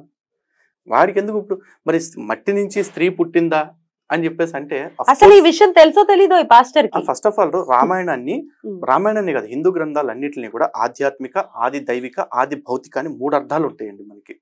ఇందులో భౌతిక అర్థంలో చూసుకుంటే మట్టిలోంచి పుత్రకామేష్టి చేస్తుంటే భూమిని దున్నుతుంటే ఆయన పుట్టాడు అని చెప్పేసి అంటారు. అక్కడ చేసింది ఎవరు? జనకుడు. ఆయన ఎవరు? రాజు. ఆయన నాగటి చాలుతో దున్నుతున్నప్పుడు సీతమ్మ భూమి నుంచి వచ్చింది. సీతమ్మ అంటే ఎవరు? లక్ష్మీ స్వరూపం. సాక్షాత్తు లక్ష్మీదేవి కదా సీతమ్మ. ఆ లక్ష్మీ స్వరూపం అంటే ఏంటి? అష్ట స్వరూపాలు అంటే భూమిలో అంటే సమస్త ఐశ్వర్యాలు కూడా మనకి. నిజంగా కూడా ఈరోజు చూడండి, భూమి మీద మనిషికి ఏ ఐశ్వర్యం దొరికినా మట్టి నుంచే వస్తుందిగా. గాలిలోంచి, ఆకాశం నుంచి ఊడి పడుతున్నాయి మనకి ఏదైనా సరే. ఆ సందర్భాన్ని మనుషులకు అర్థమయ్యేలా చెప్తే, భూమిని చక్కగా సేద్యం చేస్తే అష్టైశ్వర్యాలు భూమి నుంచి పొందొచ్చు. మనం ఆ సూత్రాన్ని వదిలేసాం కాబట్టి ఈ రోజున మైనింగ్ పేరుతోటి ఆ భూమిని పెల్లగించుకుంటూ తవ్వుకుంటూ వెళ్ళిపోయి భూమిని మొత్తం రంధ్రాలు చేసేసి భూమి మొత్తాన్ని నాశనం చేసుకుంటున్నాం మనమే. ప్రకృతి పట్ల ఉన్న ఒక బాధ్యతని ఇతిహాస కథ రూపంలో చెప్పారు. వాడికి అక్కడ అది అర్థమయ్యే అవకాశమే లేదు ఎట్టి పరిస్థితుల్లో. ఈ భూమిని ఆడదానిగా ఎలా చూస్తామని ఒకసారి, భూమి ఆడది కాదు గ్రహం అని ఒకసారి, రెండు తనే మాట్లాడాడు. ఆ నీచుడికి అర్థం కావాల్సింది ఏంటంటేనండి, భూమి గ్రహం అనేది వాడు చూస్తున్నాడు. భూమి స్త్రీ అని చెప్పేసి భూమాత అంటున్నాం మనం. కానీ ఇదే భూమి మీద ఉన్న మనమే భూమి మీద పారే నదుల్ని కూడా తల్లులు అంటున్నాం. గంగమ్మ తల్లి అంటున్నాం, యమునా నది అంటున్నాం, కృష్ణమ్మ తల్లి, గోదావరి తల్లి, అన్ని నదుల్ని తల్లులాగా భావిస్తున్నాం. అలాగే మనకి ఈ భూమి మీద ప్రాణవాయువు తీసుకోవటానికి కారణమైన చెట్లు ఏవైతే ఉన్నాయో ఆ చెట్లను కూడా తల్లులతో పోలుస్తామండి. ఈరోజు తులసి చెట్టు ఉంది, తులసి మాత అనట్లేదు. మరి ఎందుకంటున్నాం మాత అని చెప్పేసి? అలాగే మనకి జ్ఞానాన్ని ఇచ్చే పుస్తకాలు ఉంటాయి. వేదాన్ని వేదమాత అంటాం, భగవద్గీతని గీతామాత అంటాం. ఎందుకంటున్నాం అంటే మనకి ఏ శక్తి అయితే పోషణని లేదా చైతన్యాన్ని కల్పించే శక్తులు ఉన్నాయో అటువంటి శక్తులన్నిటిని కూడా మాతృస్థానాన్ని ఇచ్చి గౌరవిస్తున్నాం. మనం మాతృస్థానాన్ని ఇచ్చి గౌరవిస్తున్నామంటే వాళ్ళు భౌతికంగా స్త్రీలు అని చెప్పేసి చూడటానికి లేదు అక్కడ. వీడికి బైబిల్లో ఎక్కడా కూడా స్త్రీ అనే దేవత అక్కడ కనపడదు. యెహోవా అనేవాడు మట్టిలో నుంచి ఒక మనిషిని తయారు చేశాడు, ఆ మగవాడి నుంచి స్త్రీని తయారు చేశాడు. మళ్ళీ ఇక్కడ స్త్రీ దేవత మీకు ఎక్కడైనా కనిపిస్తుందా? ఒకే బాడీ నుంచి 2 పార్ట్స్ వచ్చాయి ఇలా, అంతేనా? అంతేగా. వాళ్ళిద్దరు పెళ్లి ఈ రోజున వాళ్ళిద్దరే పెళ్లి చేసుకున్నారు. మరి బ్రహ్మ గురించి సరస్వతి గురించి మాట్లాడతారు. వాళ్ళిద్దరే పెళ్లి చేసుకున్నారు. బైబిల్ ఎప్పటికీ సమాధానం చెప్పుకోలేని కథ ఏంటంటే, అవ్వ ఆదాములు పెళ్లి చేసుకుంటే వాళ్ళకి 3 సంతానం కలిగారు, షేతు, కయ్యను, హేబెలు అని చెప్పేసి. మరి ఈ షేతు, కయ్యను, హేబెలు ఎవరిని పెళ్లి చేసుకుని మళ్ళీ తర్వాత సంతతిని కన్నారు? ఈ సృష్టి మీద సంతతి అంతా ఎలా పెరిగింది? పోని ఇదంతా అయిపోయిన తర్వాత దేవుడికి అరికాల మంట నెత్తికెక్కి యెహోవా దేవుడికి సృష్టి మొత్తాన్ని నీటలో ముంచేశాడు. ముంచేసి లాస్ట్కి ఒక కుటుంబాన్ని మాత్రం మిగిల్చాడు, నోవాహు కుటుంబాన్ని మాత్రమే. ఆ నోవాహు కుటుంబం మాత్రమే బతికినప్పుడు ఆ నోవాహు కుటుంబ సభ్యులు అందరూ కూడా తర్వాత ఎవరెవరితో కాపురం చేసి పిల్లల్ని కన్నారు? లేదు కదా, మరి ప్రపంచం లేదు కదా, ఓన్లీ ఒక కుటుంబాన్ని కాపాడాడు. ఇప్పుడు ఆ ఒక్క కుటుంబంలో ఆ కుటుంబంలో వాళ్ళే పెళ్లిళ్ళు చేసుకుని పిల్లల్ని కానీ చేసి ఉండాలిగా, అంతేగా. పోనీ అంతకు ముందే చూసుకుంటే ఒకసారి లోత్ అనేవాడు ఉన్నాడు. ఆ లోత్ అనేవాడిని వాళ్ళ భార్యను చంపేసేస్తే వాళ్ళ కూతుర్లు ఇద్దరితో కలిసి కొండ మీదకి వెళ్ళిపోతాడు లోతు. ఆ కూతుర్లు ఇద్దరు కలిసి ఏం చేస్తారు, ఇదిగో మనకి ఇక్కడ ఇంకో మగవాడు ఎవడో లేడు కాబట్టి మన నాన్నతోనే మనం పిల్లలు కనాలి కాబట్టి మన తండ్రికి మనం ద్రాక్షారసం తాగిచ్చేసి ఒకరోజు నువ్వు ఒకరోజు నేను కాపురం చేద్దాము, మరి తన ద్వారానే మనం గర్భం దాల్చాలి అని చెప్పేసి అనుకున్నారు. వాళ్ళు గర్భం దాల్చి పిల్లల్ని కన్నారు. వాళ్ళిద్దరూ 2 జాతులుగా ఎదిగారు. ఇదంతా ఏంటి బాబా, ఇవి కూడా సమాధానం చెప్పాలి నువ్వు. దేవుడు నిజంగా అంత గొప్పడైతే ఇలా వాయు వరుసలు లేని సంబంధాలు నెరపాల్సిన పరిస్థితి మనుషులకి ఎందుకు కల్పించాడు? నేల మట్టి నుంచే తయారు చేసింది, మట్టి బోల్డ్ ఉంది కదా. ఆదంతో పాటు ఒకని కాదు 10-20 మందిని తయారు చేయొచ్చు కండి. దేవుడు అనుకుంటే ఉఫాన్ ఉత్తి అయిపోద్ది కదా. బైబిల్లో ఇన్ని సమాధానాలు చెప్పుకోలేని ప్రశ్నలు వాళ్ళ దగ్గర పెట్టుకుని మన మీద ప్రశ్నలు సంధిస్తామంటాడేంటి? ఒకవేళ సంధించాడే చూడండి, మనం ఎవరికైనా ఎందుకు సమాధానం చెప్పాలి? ఫస్ట్ ఆఫ్ ఆల్ మనం ఏ రోజన్నా మన పురాణాలు పట్టుకుని వేదాలు పట్టుకుని ప్రతి గడపకి వెళ్ళిపోయి బాబు మా మతంలోకి మారండి, బాబు మా మతంలోకి మారండి అని చెప్పేసి సువార్త పేరుతోటి ముష్టెత్తుకుంటున్నామా? ప్రతిరోజు కూడా నల్లట్ల పుస్తకం పట్టుకుని కొంపలమ్మటి తిరుగుతూ మా మతంలోకి మారండి, మా దేవుణ్ణి నమ్మండి అని చెప్పి ముష్టెత్తుకుంటున్న ముష్టి బతుకులు వాళ్ళే కదండి. వాడు ఫస్ట్ వాడి గ్రంథాన్ని మన దగ్గర నిరూపించుకోవాలి. ఇప్పుడు ఒక ప్రోడక్ట్ ఉంది, నేను ఈ బాటిల్ ఉందండి, ఈ వాటర్ బాటిల్ నేను 10 సంవత్సరాల నుంచి వాడుతున్నా, ఐఎమ్ వెరీ మచ్ సాటిస్ఫైడ్, నాకు హెల్త్కి అన్నిటికీ బాగుంది, ఇది దీనికంటే మంచి వాటర్ నేను తెస్తానని కూడా అన్నప్పుడు అది ఏ రకంగా మంచిదో ఫస్ట్ నాకు నిరూపించుకోవాల్సిన బాధ్యత వాడి మీద ఉంటుంది. నేను ఆల్రెడీ దీంతో కంఫర్టబుల్గా ఉన్నాను, ఇప్పుడు నేను కొత్తగా వచ్చేసి ఇది మంచిది కాదు అని చెప్పి నిరూపించుకోవాల్సిన అవసరం నాకేంటి? When we are happy. ఆడు కొత్త మతాన్ని వేసుకుని మార్కెటింగ్ చేసుకోవడానికి మన కొంపలమ్మట వస్తుంది ఈడు నిరూపించుకోవాలి నల్లట్ల పుస్తకంలో ఉన్న జబ్బేంటి గబ్బేంటి అనేసి. అంతకుముందు వాళ్ళు ఏ రిలీజన్ లో ఉన్నారో మనకు తెలియదు. అతను చెప్పిన కథ ఏంటి అంటే, అతను పక్షవాతం ఏదో వచ్చి ఆయన మొత్తం కాళ్ళని పడిపోయాట. ఈయన ఈ దేవుడిని నమ్ముకున్న వెంటనే ఆయన లేచి నడిచేశాడట. అదేదో వాళ్ళు ఈ సాక్ష్యాలు చెప్పే దాంట్లో చెప్తూ ఉంటారు కదా, పటక్మని ఇరిగిపోయింది, వెంటనే స్వామి వచ్చో తన్నుదన్నంగానే లేచేశాను నడిచేశాను అని చెప్పినట్టే ఇక్కడ స్టూడియోలో కూడా కూర్చొని ఒక కథ చెప్పాడు. నేను ఏమంటే రిపోర్ట్లు ఏమైనా ఉన్నాయా, ఏమంటే పోనీ ఫొటోస్ ఏమైనా ఉన్నాయా, ఈ మధ్య కాలంలోనే జరిగింది కదా, ఫొటోస్ ఏమైనా ఉన్నాయా? ఫొటోస్ లేవు. యాక్సిడెంట్ కూడా ఇది అయిపోయిందంట. యాక్సిడెంట్ అయిపోతే అసలు చచ్చిపోయిన వ్యక్తి ఎవరో వచ్చేసి లేపేసి మామూలు చేస్తారట. మీరు చెప్తున్న ఈ సోకాల్డ్ వ్యక్తికి రీసెంట్ గా హత్యా ప్రయత్నం కూడా జరిగింది అతని మీద. ఓహో. అయితే ఆ హత్యా ప్రయత్నంలో చిన్న గాజు ముక్క పెట్టో దేని పెట్టో ఇక్కడ ఒక చిన్న గీత కనపడుద్ది, ఇక్కడ ఒక చిన్న గీత కనపడుద్ది, దాన్ని పెట్టుకుని దాదాపు కొన్ని లక్షల రూపాయలు ఫండ్ రైజింగ్ చేశాడు ఇతను. ఈ ఫండ్ రైజింగ్ చేశాడని ఈ హత్యాయత్నం పేరుతో ఇతను చేసిన ప్రచారం అంతా కూడా కుట్ర అని చెప్పేసి బయట పెట్టింది లలిత్ కుమార్ కరుణాకర్ కాదండి, సాటి పాస్టర్లే. అలాగే మణిపూర్ వాళ్ళకి సేవ చేయాలి, మణిపూర్లో ఉండే వాళ్ళకి కష్టాలు తీర్చాలి, మణిపూర్లో తగలబడిపోతున్న క్రైస్తవులకి న్యాయం చేయాలనే పేరుతో సుమారు ₹1 కోటి వసూలు చేశాడని చెప్పేసి, ₹1 కోటి పైన వసూలు చేశాడని చెప్పేసి సాటి పాస్టర్లే అతని మీద వీడియోస్ చేశారు. ఆ వీడియోస్ ఇప్పటికే ఉన్నాయి. అట్లా సమాధానం చెప్పండి. ఇది వాడి బతుకు. అసలు ఇతను మాట్లాడే విషయాలు అసలు చాలా అప్పుడే నవ్వుకున్నాను నేను. అతను ఇంకోటి సాక్ష్యాల గురించి చెప్తున్నారు కదా, సాక్ష్యాలు నడుము పడిపోయింది, కాళ్ళు పడిపోయింది, నోరు పడిపోయింది అని చెప్పేసి. ఇప్పుడు నిజంగా వాళ్ళ దేవుడి మహిమ వల్ల ఇవన్నీ జరిగుంటే, ఒకవేళ జరగాల్సి ఉంటే ఈ ఒక్కడికి తగ్గాల్సింది. క్రైస్తవ హాస్పిటల్స్ అనేవి అసలు ఉండకూడదు. క్రైస్తవులందరూ హాస్పిటల్ అనే దానికి వెళ్ళకూడదు. ప్రతి ఒక్కడు చర్చిలో కూర్చొని ప్రార్థనే చేయాలి, లేదా కొంపలో సిలువ వేసుకుని కూర్చొని ప్రార్థనే చేయాలి. ప్రార్థన చేసేసి తగ్గిపోయింది ఆహాహో ఓహోహో అని చెప్పి డాన్సులు వేయాలి. అవన్నీ చేయకుండా సిగ్గుశరం లేకుండా ప్రభుత్వ ఆసుపత్రులకి లేదా ప్రైవేట్ హాస్పిటల్ కాడికి ఎందుకు పరిగెత్తుకుంటూ వస్తున్నారు? అంతే కదా. మీ దేవుడు అంత తురుంకానైతే మీ అందరికీ కూడా ప్రార్థన చెయ్యంగానే టచ్ అనగానే మొత్తం పోవాలి. ఎందుకు పోవట్లా? అలాగే క్రైస్తవ్యంలో ఎంతో మంది విధవరాళ్ళకి సాయం చేయాలని చెప్పేసి విదేశాల నుంచి డబ్బులు అడుక్కుని తెచ్చుకుంటున్నారు ఇక్కడికి. అసలు విధవరాళ్ళు అనేవాళ్ళు ఉండకూడదుగా. చచ్చిపోయిన వాళ్ళు అందరినీ బతికిచ్చేయాలిగా. క్రైస్తవుల తరఫున కుష్ఠరోగులకి సేవ చేయాలని చెప్పేసి మదర్ తెరిసా లాంటిది ఇక్కడ దాకా పరిగెత్తుకుని రావాల్సిన అవసరం లేదు. అక్కడ కూర్చుని భారతదేశంలో ఉన్న కుష్ఠోళ్ళందరికీ 1 నిమిషంలో తగ్గిపోవాలని ప్రార్థన చేయగానే మొత్తం అందరికీ తగ్గిపోయి ఉండాలి. కుష్టి వాళ్ళకి సేవ చేస్తాననే పేరుతో 29,000 మందిని మతం మార్చానని సిగ్గు లేకుండా చెప్పుకున్న సేవకిగా చెప్పుకునే ఒక స్మగ్లర్ని ఎట్లా సపోర్ట్ చేస్తారు వీళ్ళంతా? వీళ్ళని ప్రశ్నించడం మొదలు పెడితే ఎదురుగా కూర్చోబెడితే ఒక ప్రశ్నకి వీళ్ళు పూర్తిగా సమాధానం చెప్పలేరు. అందుకే రావట్లేదు. ఒక్క ప్రశ్నకి చెప్పలేరండి. ఒక ప్రశ్న అయిపోయిన తర్వాత రెండో ప్రశ్నకి వెళ్దాము అంటే 50 ప్రశ్నలు రాసుకుని వస్తా. ఒక ప్రశ్నకి తెగేదాకా కూర్చోబెట్టాలంటే వీళ్ళతోటి కనీసం ఒక 24 గంటలు కూర్చుంటే ఒకదానికి కూడా సమాధానం రాదు. అదే వాళ్ళ బతుకు. ఎట్లా మరి వితండవాదమే చేస్తారా? వితండవాదమేనండి, 100% వితండ. మీరు మన ఛానల్లో కూడా కరుణాకర్ గారు మీరు డిబేట్ కూడా ఒకటి చేశారు కదా? అవునండి. ఆల్మోస్ట్ 3-4 days చేసినట్టు. 2 days చేశారు. 2 days చేశారు, కంటిన్యూస్ గా చేశారు. మధ్యలో లంచ్ బ్రేక్ తీసుకొని కంటిన్యూస్ గా చేశారు. అసలు వాళ్ళ నుంచి ఆన్సర్స్ ఏమి ఆన్సర్? మా గొర్రెకి 3 కాళ్ళే అంటారు. ఆ 3 కాళ్ళతో అది క్యాబరే డాన్స్ చేస్తుందంటే నమ్మాల్సిందే మనం, అంతే. అట్లాగే మాట్లాడిస్తారు. అట్లాగే క్లోజ్ చేస్తారా? అలాగే క్లోజ్ చేస్తారు వాళ్ళు చివరికి. మీ డిబేట్ కూడా అట్లాగే ఎండ్ అయిందా? ఖచ్చితంగా అంతే ఉంటుందండి. ఎందుకంటే ఎండ్ ఆఫ్ ద డే వాళ్ళు ఓడిపోయాము అనే మాట వాళ్ళు ఒప్పుకోరు. పోనీ వాదనకి ఏమన్నా అర్థవంతమైన రీజనింగ్ చెప్తారా అంటే అది చెప్పరు. కానీ మేము ఎందుకు మాట్లాడాల్సి వచ్చింది అంటే ఆ వాదన చూస్తున్న ప్రజలకు ఖచ్చితంగా అర్థమవుతుంది. ఓకే, వీళ్ళది డొల్లతనము, వీళ్ళు వెర్రోళ్ళలాగా మిగిలిపోయారు వాదించలేక అనే విషయం ప్రజలకైతే అర్థమవుతుంది. వాళ్ళు ప్రజలకి ఎట్లయినా పోనివ్వండి, వాళ్ళు వచ్చింది దేనికి? చర్చ అనే పేరుతోటి వాళ్ళు స్వార్థ ప్రచారం చేసుకోవటం కోసం మాత్రమే వస్తారు. ఆ మతాన్ని విశ్వసిస్తున్న అమాయక జనం ఎట్లా ఉంటారు అంటే వాడు ఏం మాట్లాడాడు అనేది వాళ్ళకి సంబంధం లేదు. ఎండ్ ఆఫ్ ది డే నేను చెప్పింది తప్పు అని ఒప్పుకోకుండా లేచాడా లేదా, అంతే. వాళ్ళు అట్లాగే ఆలోచిస్తారు. ఆ మూర్ఖ పిడివాదన కోసమే వాళ్ళు చూస్తా కూర్చుంటారు. క్వశ్చన్ పేపర్ ముందే రిలీజ్ చేసి ఎగ్జామ్ రాయమంటే ఎవడైనా రాస్తాడు కదా. క్వశ్చన్ పేపర్ ఇప్పుడు రిలీజ్ చేస్తాను.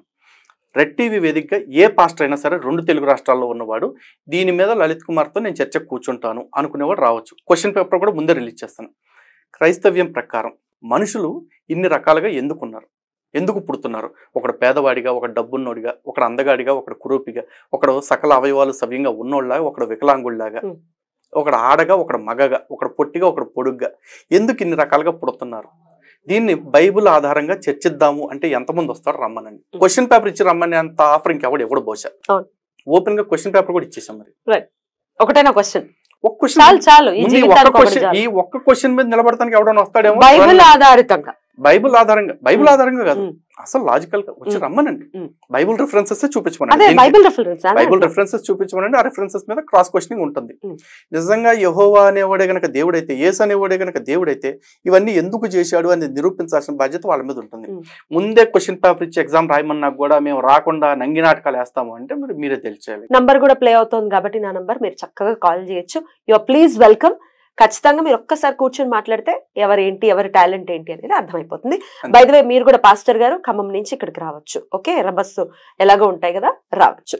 దమ్ము ధైర్యం గనక ఉంటే. ఓకే, రకరకాల దిక్కుమాల ఛానల్కి వెళ్ళి వాళ్ళకి నాలెడ్జ్ లేదు, వీళ్ళకి నాలెడ్జ్ లేదని మీ మిడిమిడి జ్ఞానాన్ని ప్రదర్శించినంత మాత్రాన ఎవ్వరు ఇక్కడ భయపడే వాళ్ళు లేరు. అసలు మిమ్మల్ని పట్టించుకోవడం కూడా మీ స్థాయి అది కాదు యాక్చువల్గా. కానీ ఎందుకు మాట్లాడుతున్నాను అంటే అంత శివయ్య గురించి అలా విన్న తర్వాత బాధ అనిపించింది. ఖచ్చితంగా ఎంతో కొంత గడ్డి పెట్టే ప్రయత్నం చేయాలి మీతో అడగడం జరుగుతుంది. ఖచ్చితంగా అండి. ఇక్కడ అన్నిటికంటే తేలికైన విషయం ఏంటంటే ప్రపంచంలో ఎదటోని పలసం చేయటం. ఇప్పుడు వీడు ఏదో ఛానల్లో కూర్చుని లలిత్ కుమార్కి బైబుల్ తెలియదు, సబ్జెక్ట్ తెలియదు, లేకపోతే కరుణాకర్కి బైబుల్ తెలియదు, సబ్జెక్ట్ లేదు అని అంటాం చాలా ఈజీ పని. నేను ఈ రోజు అంటున్నాను, క్రైస్తవ సమాజం మొత్తానికి ఇస్తున్న సవాల్ ఇది కూడా మన రెడ్ టీవీ వేదికగానే పంపర్ ఆఫర్ ఇచ్చేద్దాం క్రైస్తవులకండి. క్రైస్తవ సమాజం మొత్తం అందరినీ కూర్చోబెట్టేసి అందరినీ కలిపి ఒకరిని తేల్చండి. ఈడు తప్ప ఎవడు బైబుల్లో తోపులేదు, ఈడు చెప్పాడంటే ఏది చెప్పినా కరెక్టే అని ఒకటి సిద్ధపరచండి. ఒక పాస్టర్ని ఉంటే ఉంటుంది, మనకు సంబంధం లేదు. ఇప్పుడు ఎందుకంటే వాళ్ళు అంటున్నారు కదా ఈడికి బైబుల్ లేదు, ఆడికి బైబుల్ లేదు అంటున్నారు కదా. ఫస్ట్ ఆఫ్ ఆల్ వీళ్ళందరూ కలిపి, ఇప్పుడు క్రైస్తవ సమాజంలో దాదాపు 1,00,000 మంది ఉంటారు, 5,00,000 మంది ఉంటారు, పాస్టర్ మనకు అనవసరం. అందరూ కలిపి ఒకరిని సర్టిఫై చేసి ఈడు మాట్లాడితే బైబుల్కి తిరగలేదు, ఈడేది మాట్లాడితే అదే బైబుల్ అని చెప్పేసి అనుకున్నాను ఒక వదలను మా మీదకి. ఆడితోనే తేల్చేద్దాం లెక్క. రైట్. అలా ఇంకా ఇది కూడా మంచి ఆఫర్ యాక్చువల్ గా. క్వశ్చన్ పేపర్ ఇచ్చాము, బోల్డ్ అని సౌలభ్యాలతో కూడినటువంటి ఇంకెప్పుడు దొరకదు. 1 in last ఛాన్స్ ఇది. ప్రూవ్ చేసుకోండి, ఒక్కసారి కూర్చోండి. రైట్, ఫోన్లు ఎత్తండి. ఓకే, ఫోన్లు ఎత్తి మాట్లాడండి ఒక్కసారి. రైట్ సార్, చాలా అంశాలు. ఆ ఇంటర్వ్యూ అయితే చాలా గందరగోళం చేస్తాడు, లేచి వెళ్ళిపోయాడు అతను, చాలా సీన్ చేశాడు. అది నేను వేస్తానని అనుకున్నాడు, పబ్లిసిటీ కోసం చేసినటువంటి స్టంట్స్. రైట్ సార్, ఈ పాస్టర్స్ ని, రకరకాల పాస్టర్స్, వీళ్ళకి డబ్బులు వస్తాయని అంటున్నారు కదా, ఎట్లా వస్తాయి వీళ్ళకే, ఎట్లా వస్తాయి డబ్బులు, ఏం చేస్తారు ఆ డబ్బుల్ని? ఒకటేంటంటే అండి, వీళ్ళకి డబ్బులు వస్తానికి పూర్వం 2 మార్గాలు ఉండేవి. ఒకటి సేవ పేరుతోటి విదేశాల నుంచి నిధులు తెచ్చుకునేవాళ్ళు, అంటే ఇది ట్రస్ట్ లాగా పెట్టుకునేవాళ్ళు, ట్రస్ట్ లేకపోతే సొసైటీనో ఏదో ఒకటి రిజిస్ట్రేషన్ చేపించి, నో టాక్స్ అండ్ ఆల్. అంతకు ముందు FCR ఈజీగా ఉండేదండి, ఫారిన్ కంట్రిబ్యూషన్స్ రెగ్యులేషన్ యాక్ట్ కొంచెం ఈజీగా ఉండేది. సో FCR తెచ్చుకుని వీళ్ళు విదేశీ నిధులు చాలా వరకు తెచ్చుకునేవాళ్ళు. అండ్ దానివల్ల ఏంటంటే చాలా ఫ్రాడ్లు కూడా జరిగాయి ఇక్కడ. ఆ సేవ పేరుతోటి మత మార్పులు ఎక్కువ మందికి చేసేవాళ్ళు వీళ్ళు. ఈవెన్ మదర్ టెరెసా కూడా చేసింది అంతే, మత మార్పులే, కొత్తగా ఏం చేయలేదు. కాబట్టి ఇప్పుడు కూడా మీరు యూట్యూబ్ లో కొడితే హెల్త్ ఏంజల్ అని చెప్పేసి ఒక డాక్యుమెంటరీ ఉంది. ఆ డాక్యుమెంటరీలో స్వయంగా మదర్ టెరెసా అని చెప్పుకుంది, చాలా నవ్వుతూ చెప్పింది, మరణానికి దగ్గరగా ఉన్న 29,000 మందికి నేను యేసుక్రీస్తు మిమ్మల్ని ముద్దు పెట్టుకుంటున్నాడు అని చెప్పి మతం మార్పించాను అని చెప్పేసి సిగ్గు లేకుండా చెప్పుకుంది. అలాగే చనిపోతున్న రోగంతో వచ్చిన వాళ్ళకి ఒకళ్ళకి వాడిన సూదిలే ఇంకా చాలా మందికి వాడేసి వాళ్ళకి సేవ చేశానని కూడా చెప్పుకుంది. అలాంటి ఒక ఫ్రాడ్ ని మనం కర్మ కొద్దీ మన దేశపు అత్యున్నత అవార్డు ఇచ్చేసి గౌరవించుకున్నాం. అది దాని వెనకాల అనేక రాజకీయ కారణాలు ఉంటాయి, ఓటు బ్యాంక్ రాజకీయ కారణాలు కూడా ఉండుంటాయి. దాన్ని మళ్ళీ వెనక్కి తీసుకుని ఖచ్చితంగా ఉంటుందండి, ఖచ్చితంగా ఉంటుంది, తీసుకోవాల్సిన అవసరం కూడా ఉంది. కానీ ప్రపంచంలో డామినేటింగ్ మతం కాబట్టి వీళ్ళు ప్రపంచవ్యాప్తంగా ప్రభుత్వం మీద ఒత్తిడి చేస్తారు కాబట్టి ఇది అంత ఈ గమ్మున వెనక్కి తీసుకోకపోవచ్చు.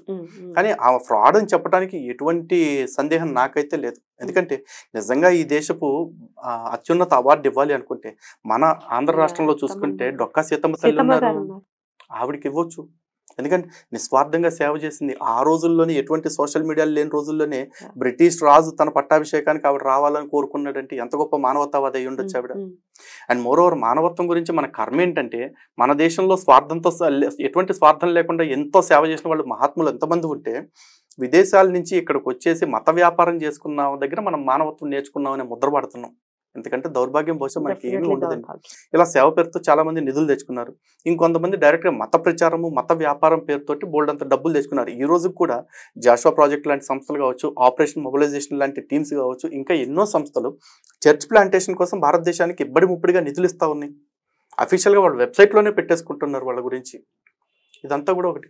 ఇప్పుడు కొత్తగా పిల్ల బచ్చ పాస్టర్లు తయారైపోయారు. వీళ్ళకి ఫారిన్ కాంటాక్ట్స్ అప్పుడే ఉండవు. కానీ వీళ్ళు ఏం చేస్తారంటే దాన్ని ఏమంటారు, స్వయం ఉపాధి పథకం లాగా ఈడో చర్చ్ పెట్టుకుంటాడు, 10 మంది విశ్వాసాలను కూడగట్టుకుంటాడు, ఈ 10 మందిని ఊరి మీద ఖర్చు అంబోతుల్లాగా పడేసి ఇంకో 10-20 మందిని మత మార్పిడి చేస్తాడు మాయ మాటలతో. ఆ మత మార్పిడి అయ్యే వాళ్ళకి రైస్ బ్యాగ్లో లేకపోతే పాత బట్టలో ఇస్తాడు.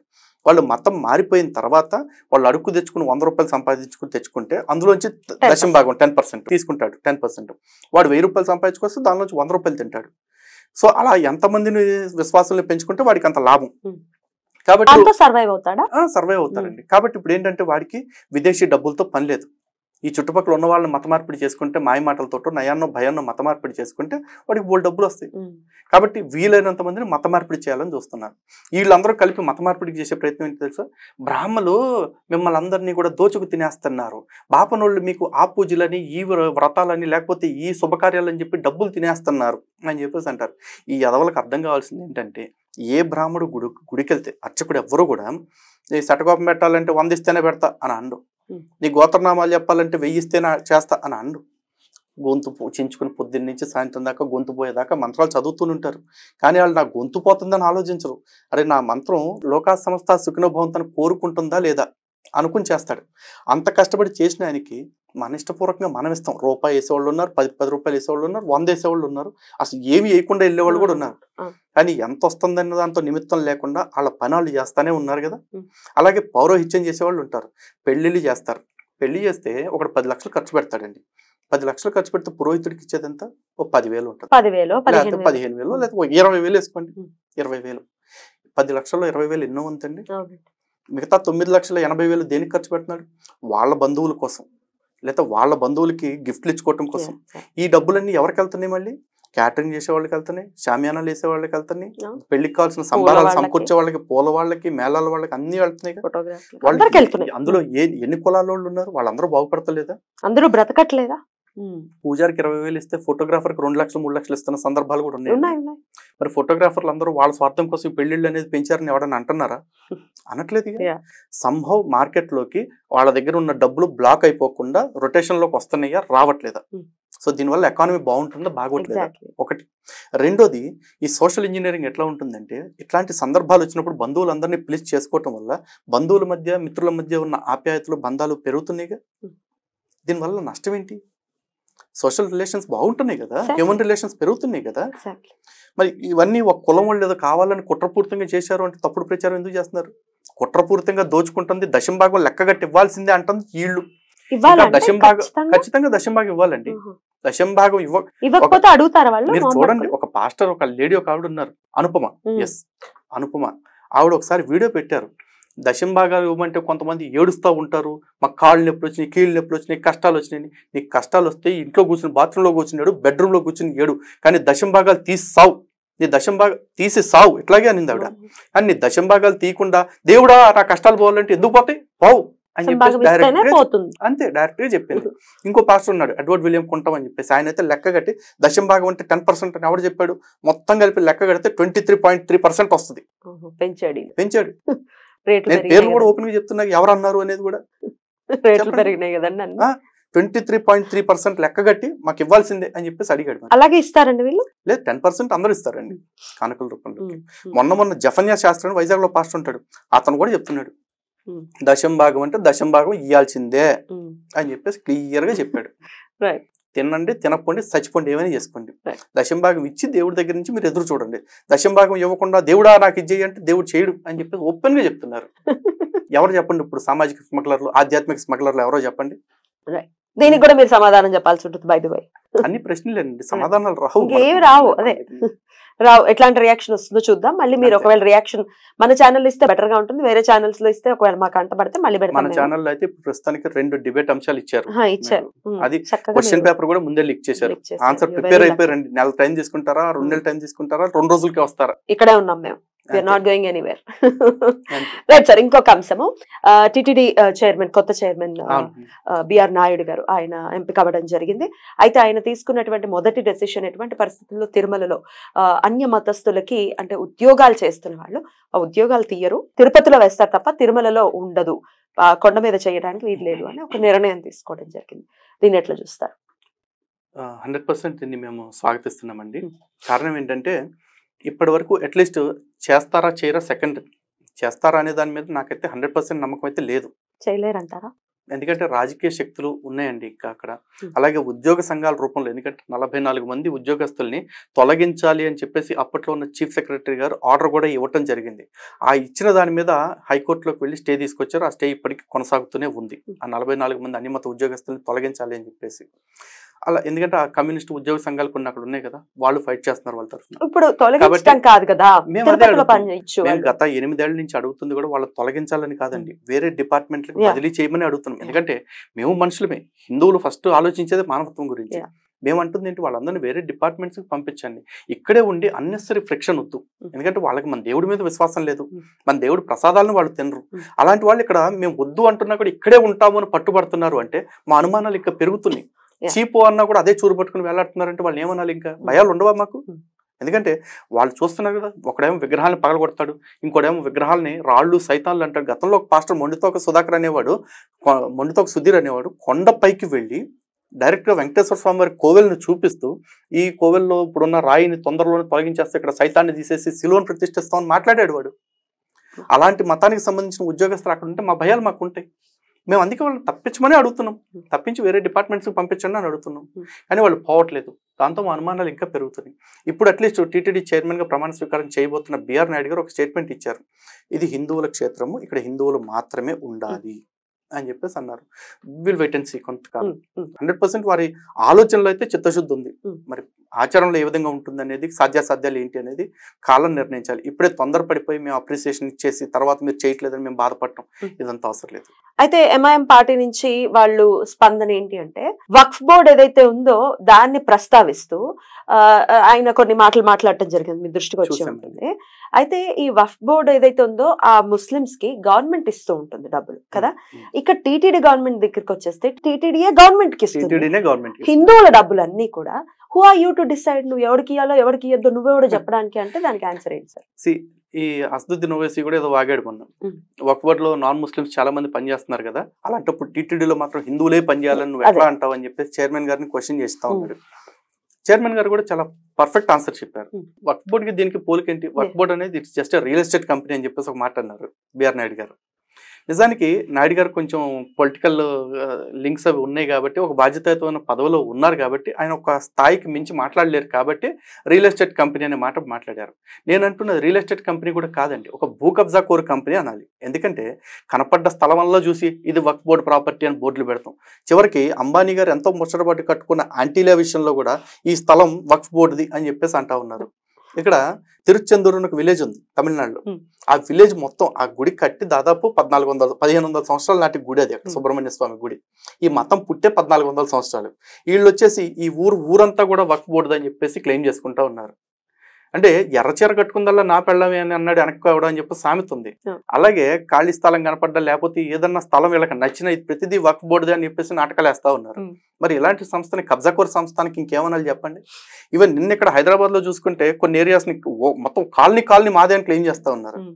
అంటే ఈ ఇంకొక పైచికారు ఉన్నాడు, వాడు ఇస్లాం ప్రచారకుడు. వాడు ఏమంటాడు, అసలు ఈ భూమి మొత్తాన్ని కూడా అల్లా సృష్టించింది, అల్లా మా కోసం సృష్టించాడు కాబట్టి మా దయాభిక్ష మీద మిగతా వాళ్ళందరూ బతకాలి, భూమి అంతా కూడా వక్ఫ్ బోర్డు అని చెప్పి అంటాడు. ఇంకో పోరంబోగాడు నిన్న ఏమంటాడు, అసలు ఇజ్రాయెల్ మొత్తం వక్ఫ్ బోర్డు అంటాడు. అంటే మీకు ఎవడన్నా మీ తాత లేకపోతే మీ నాయనమ్మకి రాసిచ్చాడా స్థలం అన్నా? ఏం మాట్లాడుతున్నారు? మీ అట్లాంటి ఒక రియల్ ఎస్టేట్ కంపెనీ గురించి మాట్లాడుతూ మీరు తిరుమల లాంటి ధార్మిక సంస్థ గురించి అసలు కంపేర్ చేయకూడదు. ఈ రోజున కూడా మీరు ఇంత ల్యాండ్లు పెట్టుకుని ఆసాం లేక మరి వీళ్ళు మక్కాకో మదీనాకో పోవాలంటే మీ భూములు అమ్ముకుని పోవచ్చుగా. మళ్ళీ ప్రజలు కట్టే ట్యాక్సుల్లో నుంచి గవర్నమెంట్ డబ్బుల్లో నుంచి మాకు సబ్సిడీలు కావాలి, మసీదులు కట్టుకోవటానికి షాదీఖానాలు కట్టుకోవటానికి మాకు గ్రాంట్లు కావాలని సిగ్గు లేకుండా అడుక్కోవటం ఎందుకు? ఇంకా మరి ఇన్ని ప్రాపర్టీస్ ఉన్నాయిగా మీకు. 9,70,000 ఎకరాలు మాకు ఉందని చెప్పేసి చెప్తున్నారు వక్ఫ్ బోర్డు వాళ్ళు. 9,70,000 ఎకరాల భూములు అమ్మేస్తే ఈ భారతదేశంలో ఉన్న 17%, 18% ముస్లిమ్స్ అందరూ చాలా దర్జాగా బతికేయచ్చు. అమ్ముకుని బతకండి మరి. అప్పుడు మా గుడిజోలికి వచ్చేసి అప్పుడు మాట్లాడచ్చు. ఈ రోజున తిరుమల విషయంలో చూసుకుంటే రోజు 2 లక్షల మందికి అన్నదానం చేస్తున్నారండి మనం. ఇది కాకుండా ప్రభుత్వానికి అఫీషియల్ గా ఏటా 54 కోట్ల రూపాయలు కామన్ గుడ్ ఫండ్ పేరుతో ఇస్తున్నామండి డెవలప్మెంట్ కోసం. ఇది కాకుండా తిరుపతిలో ఓ ఫ్లైఓవర్ కట్టుకోవాలంటే 450 కోట్లు ఇచ్చాం మనం టీటీడీ నుంచి. అలాగే ఈ చుట్టుపక్కల ఉన్న విలేజెస్ లో డ్రైన్స్ రోడ్స్ బాగు చేసుకోవడం కోసం సుమారు 300 కోట్ల రూపాయలు ఇచ్చారు ఇప్పుడు దాకా. ఇవన్నీ ఎక్కడి నుంచి వస్తున్నాయి మరి? హిందూ దేవాలయం నుంచి వస్తున్నాయి. వక్ఫ్ బోర్డు నుంచి ఏ రోజైనా సరే ఏమంటే పలానా ఫ్లైఓవర్ వేసుకోవడానికి 1000 కోట్లు ఇస్తున్నాం అని చెప్పేసి ఏ ఒక్క ముల్లానో మౌల్వీనో వచ్చి బయటకు వచ్చి మాట్లాడా? లేకపోతే ఈ ఓవైసీ వచ్చేసి ఏమంటే మా ముస్లిమ్స్ అందరికీ మక్కా వెళ్ళటానికి మా వక్ఫ్ బోర్డు డబ్బులు వాడండి, మా బోర్డు భూములు ఉన్నాయండి అని చెప్పి వచ్చాడా? ఉద్యోగాలకి వాటాలకు వచ్చే మాత్రం వాటాల కాడికి వచ్చేప్పటికి మాత్రం ఎగేసుకుంటూ వస్తున్నాడు ఒక్కొక్కడు. సహాయానికి మాత్రం రాడు, వాటాలకు మాత్రం ఎగేసుకుంటూ వస్తాడు ఒక్కొక్కడు. అడిగేవాళ్ళు లేక అడుగుతున్నారు, మరి సమాధానం కూడా చెప్పాల్సి ఉంటుంది. ఇక్కడతో ముగిస్తూ మీకు శ్రీరాముడు ఎప్పుడు రక్షగా ఉండాలని మనస్ఫూర్తిగా కోరుకుంటున్నాను. ధన్యవాదాలు. Thank you sir. నమస్కారం.